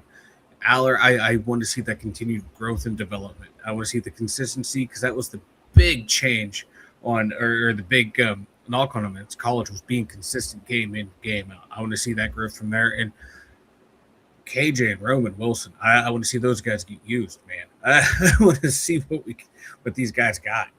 I want to see more of them, baby. Absolutely. I couldn't agree with you more, my friend. I do want to say these things, though, before we wrap it up. I know there's a big game coming up tonight, guys. Be careful. I know a lot of people are heading down to the stadium. Remember, it is cash free, Mike. There's no cash at Acrisure Stadium anymore, so just be prepared for that. If you are heading down, I do want to say these few things. If you're not heading down, stop and get yourself a 6-pack or 12-pack of Duquesne Pilsner, Mike, now available at Giant Eagle in 6 and 12 packs, and wherever cases are sold. The people at Duquesne Pilsner, they always do good by us. We try to do good by them in return and talk about their product. And again, I think you'd really enjoy it. Like Duquesne Pilsner. In fact, if you're not a beer drinker, that's fine too. Swing by over, check out their social media, hit the like, hit the follow, all that kind of stuff would certainly help them out. Guys, go check them out. We always have Duquesne Pilsner here on tap at the studio for any event that comes along. Mike, Duquesne Pilsner made right here in Western Pennsylvania, and it says on the can, grab a Duke. Grab a Duke. Also, if you are checking those guys out for their social medias, check us out as well. We are all over the place on the internet. You can find us on Facebook, formerly known as Twitter, Instagram, Threads, and even TikTok. Swing by, hit the follow button. Keep up with what's going on with the Two Dumb Yinzers on a day-to-day basis. And finally, if you haven't yet, do hit that like button down below. Hit the like, hit the sub, the share, leave a comment. It all helps us, guys, pushing us out through the algorithm to get seen by more and more Yinzers and more Steeler fans, Steeler Nation alike, guys. So we just do ask to all that stuff. Maybe, again, as I said, hit the like, something of that along those lines. It all helps. It all helps. I apologize for that little stumble there, but they all help us, guys. We do appreciate it all. I do also want to say, Mike, this is all free. Anything that you do hit here, if you do hit sub, if you do anything, this is all free. It's always going to be free, guys. So do hit those buttons. It certainly helps us out and gets our names out there. What am I forgetting, Mike? What am I forgetting? I think we got it all, brother. What was your prediction for the Steeler game? I forget. What? What was your prediction for the Steeler game? 24-17. 24-17, that's right. Steelers, baby. I'm just excited to see these two young quarterbacks go out there and sling that thing. Absolutely. Thank you, Lindsay. We'll see you on Monday. Have a safe one. What else, guys? I do want to say this. We'll be back Monday to get into everything that happened in tonight's game and much more. Start getting ready for Buffalo. Guys, again, as we said, this day next week, we are going to be breaking down the Buffalo game, which means preseason is going to be over 1 week from right now. So we have 2 games in the next week. You got to love that. I do want to say thank you so much to Miss Pittsburgh, and it's great seeing you back. We missed you. We've been thinking about you, Miss Pittsburgh. Great show like always. Here we go, Steelers. We'll see you back again next week as well, Miss Pittsburgh. I hope you have a great evening as well. But anybody that is going to be going out to enjoy the game, be careful. That's the most important thing, is being alive to talk about this kind of stuff moving forward. But besides for that, I do want to say thank you, everybody, for coming and hanging out and checking us out today. We certainly appreciate each and every one of you. We truly, honestly do. We wouldn't do it without you. Thank you so much. I want to say thank you, everybody on the board. You guys are always amazing. You are always keep everything interesting, and you are the lifeblood of the show. You always have been, and you always will be. We'll continue to be ever grateful for the terrible board and everything that you do and your support. Thank you so much. I also want to say thank you to everybody that's at home, maybe listening on or watching. Perhaps you're maybe listening in the car, in the gym, maybe in your earbuds, or even at work in the last 21 minutes, trying to wait to get the hell out of there so you could go home and start getting ready for the Steelers. We do appreciate you as much as well. And also everybody, thank you so much for all your support and everything all throughout the week, guys. We couldn't be more thankful for you. Again, tonight the game is at 7 o'clock. The New York Jets, the Pittsburgh Steelers. That is on national TV. We'll be back Monday to get into all that happens tonight and so much more. Maybe the things that don't happen tonight as well. Mike will be digging into why they didn't happen tonight. So all that, guys, a lot to watch for when watching this game. So Steelers could get a win. We could keep an eye on some of these things. Everybody leaves happy. I'm sure we'll only have about 100 things to argue with on Monday when we come in next week. You know how it goes. So, again, I think that's everything for me. Am I forgetting anything, Michael? No, man. Everyone just have a great day. Have a great weekend. Enjoy this Steeler game. I can't wait to see you all back here Monday, where I get to serenade you with the sweet, sweet sound. Mike, we come back, there's going to be 20 days. There's going to be 20 days when we come back till the regular season starts. So there you go. What's going to happen with Porter? We don't know. What's going to go down tonight? We don't know, but we do know that we have a game, guys. Tonight, 7 o'clock, Pittsburgh Steelers, New York Jets. Everybody enjoy yourselves. Again, have a great evening. Find your lucky shirts, jerseys, terrible towels. Find your lucky spots. Let's bring the Steelers some luck because the football gods are watching. We grab a couple messages here real quick. There we go with the okay, looking good. Miss Pittsburgh, she's got the emojis rolling. Here we go, Steelers Nation, brother. There they are, looking great. Miss Pittsburgh, always great to see you back. Thank you so much for all your support as well, guys. I think that's going to be us for the week. Mike, I hate to go because there's so much to talk about when it comes to game day, but unfortunately, it's that time. Everybody has to head home and start getting ready for the big game. So again, have a great day. Enjoy yourself. Stay safe.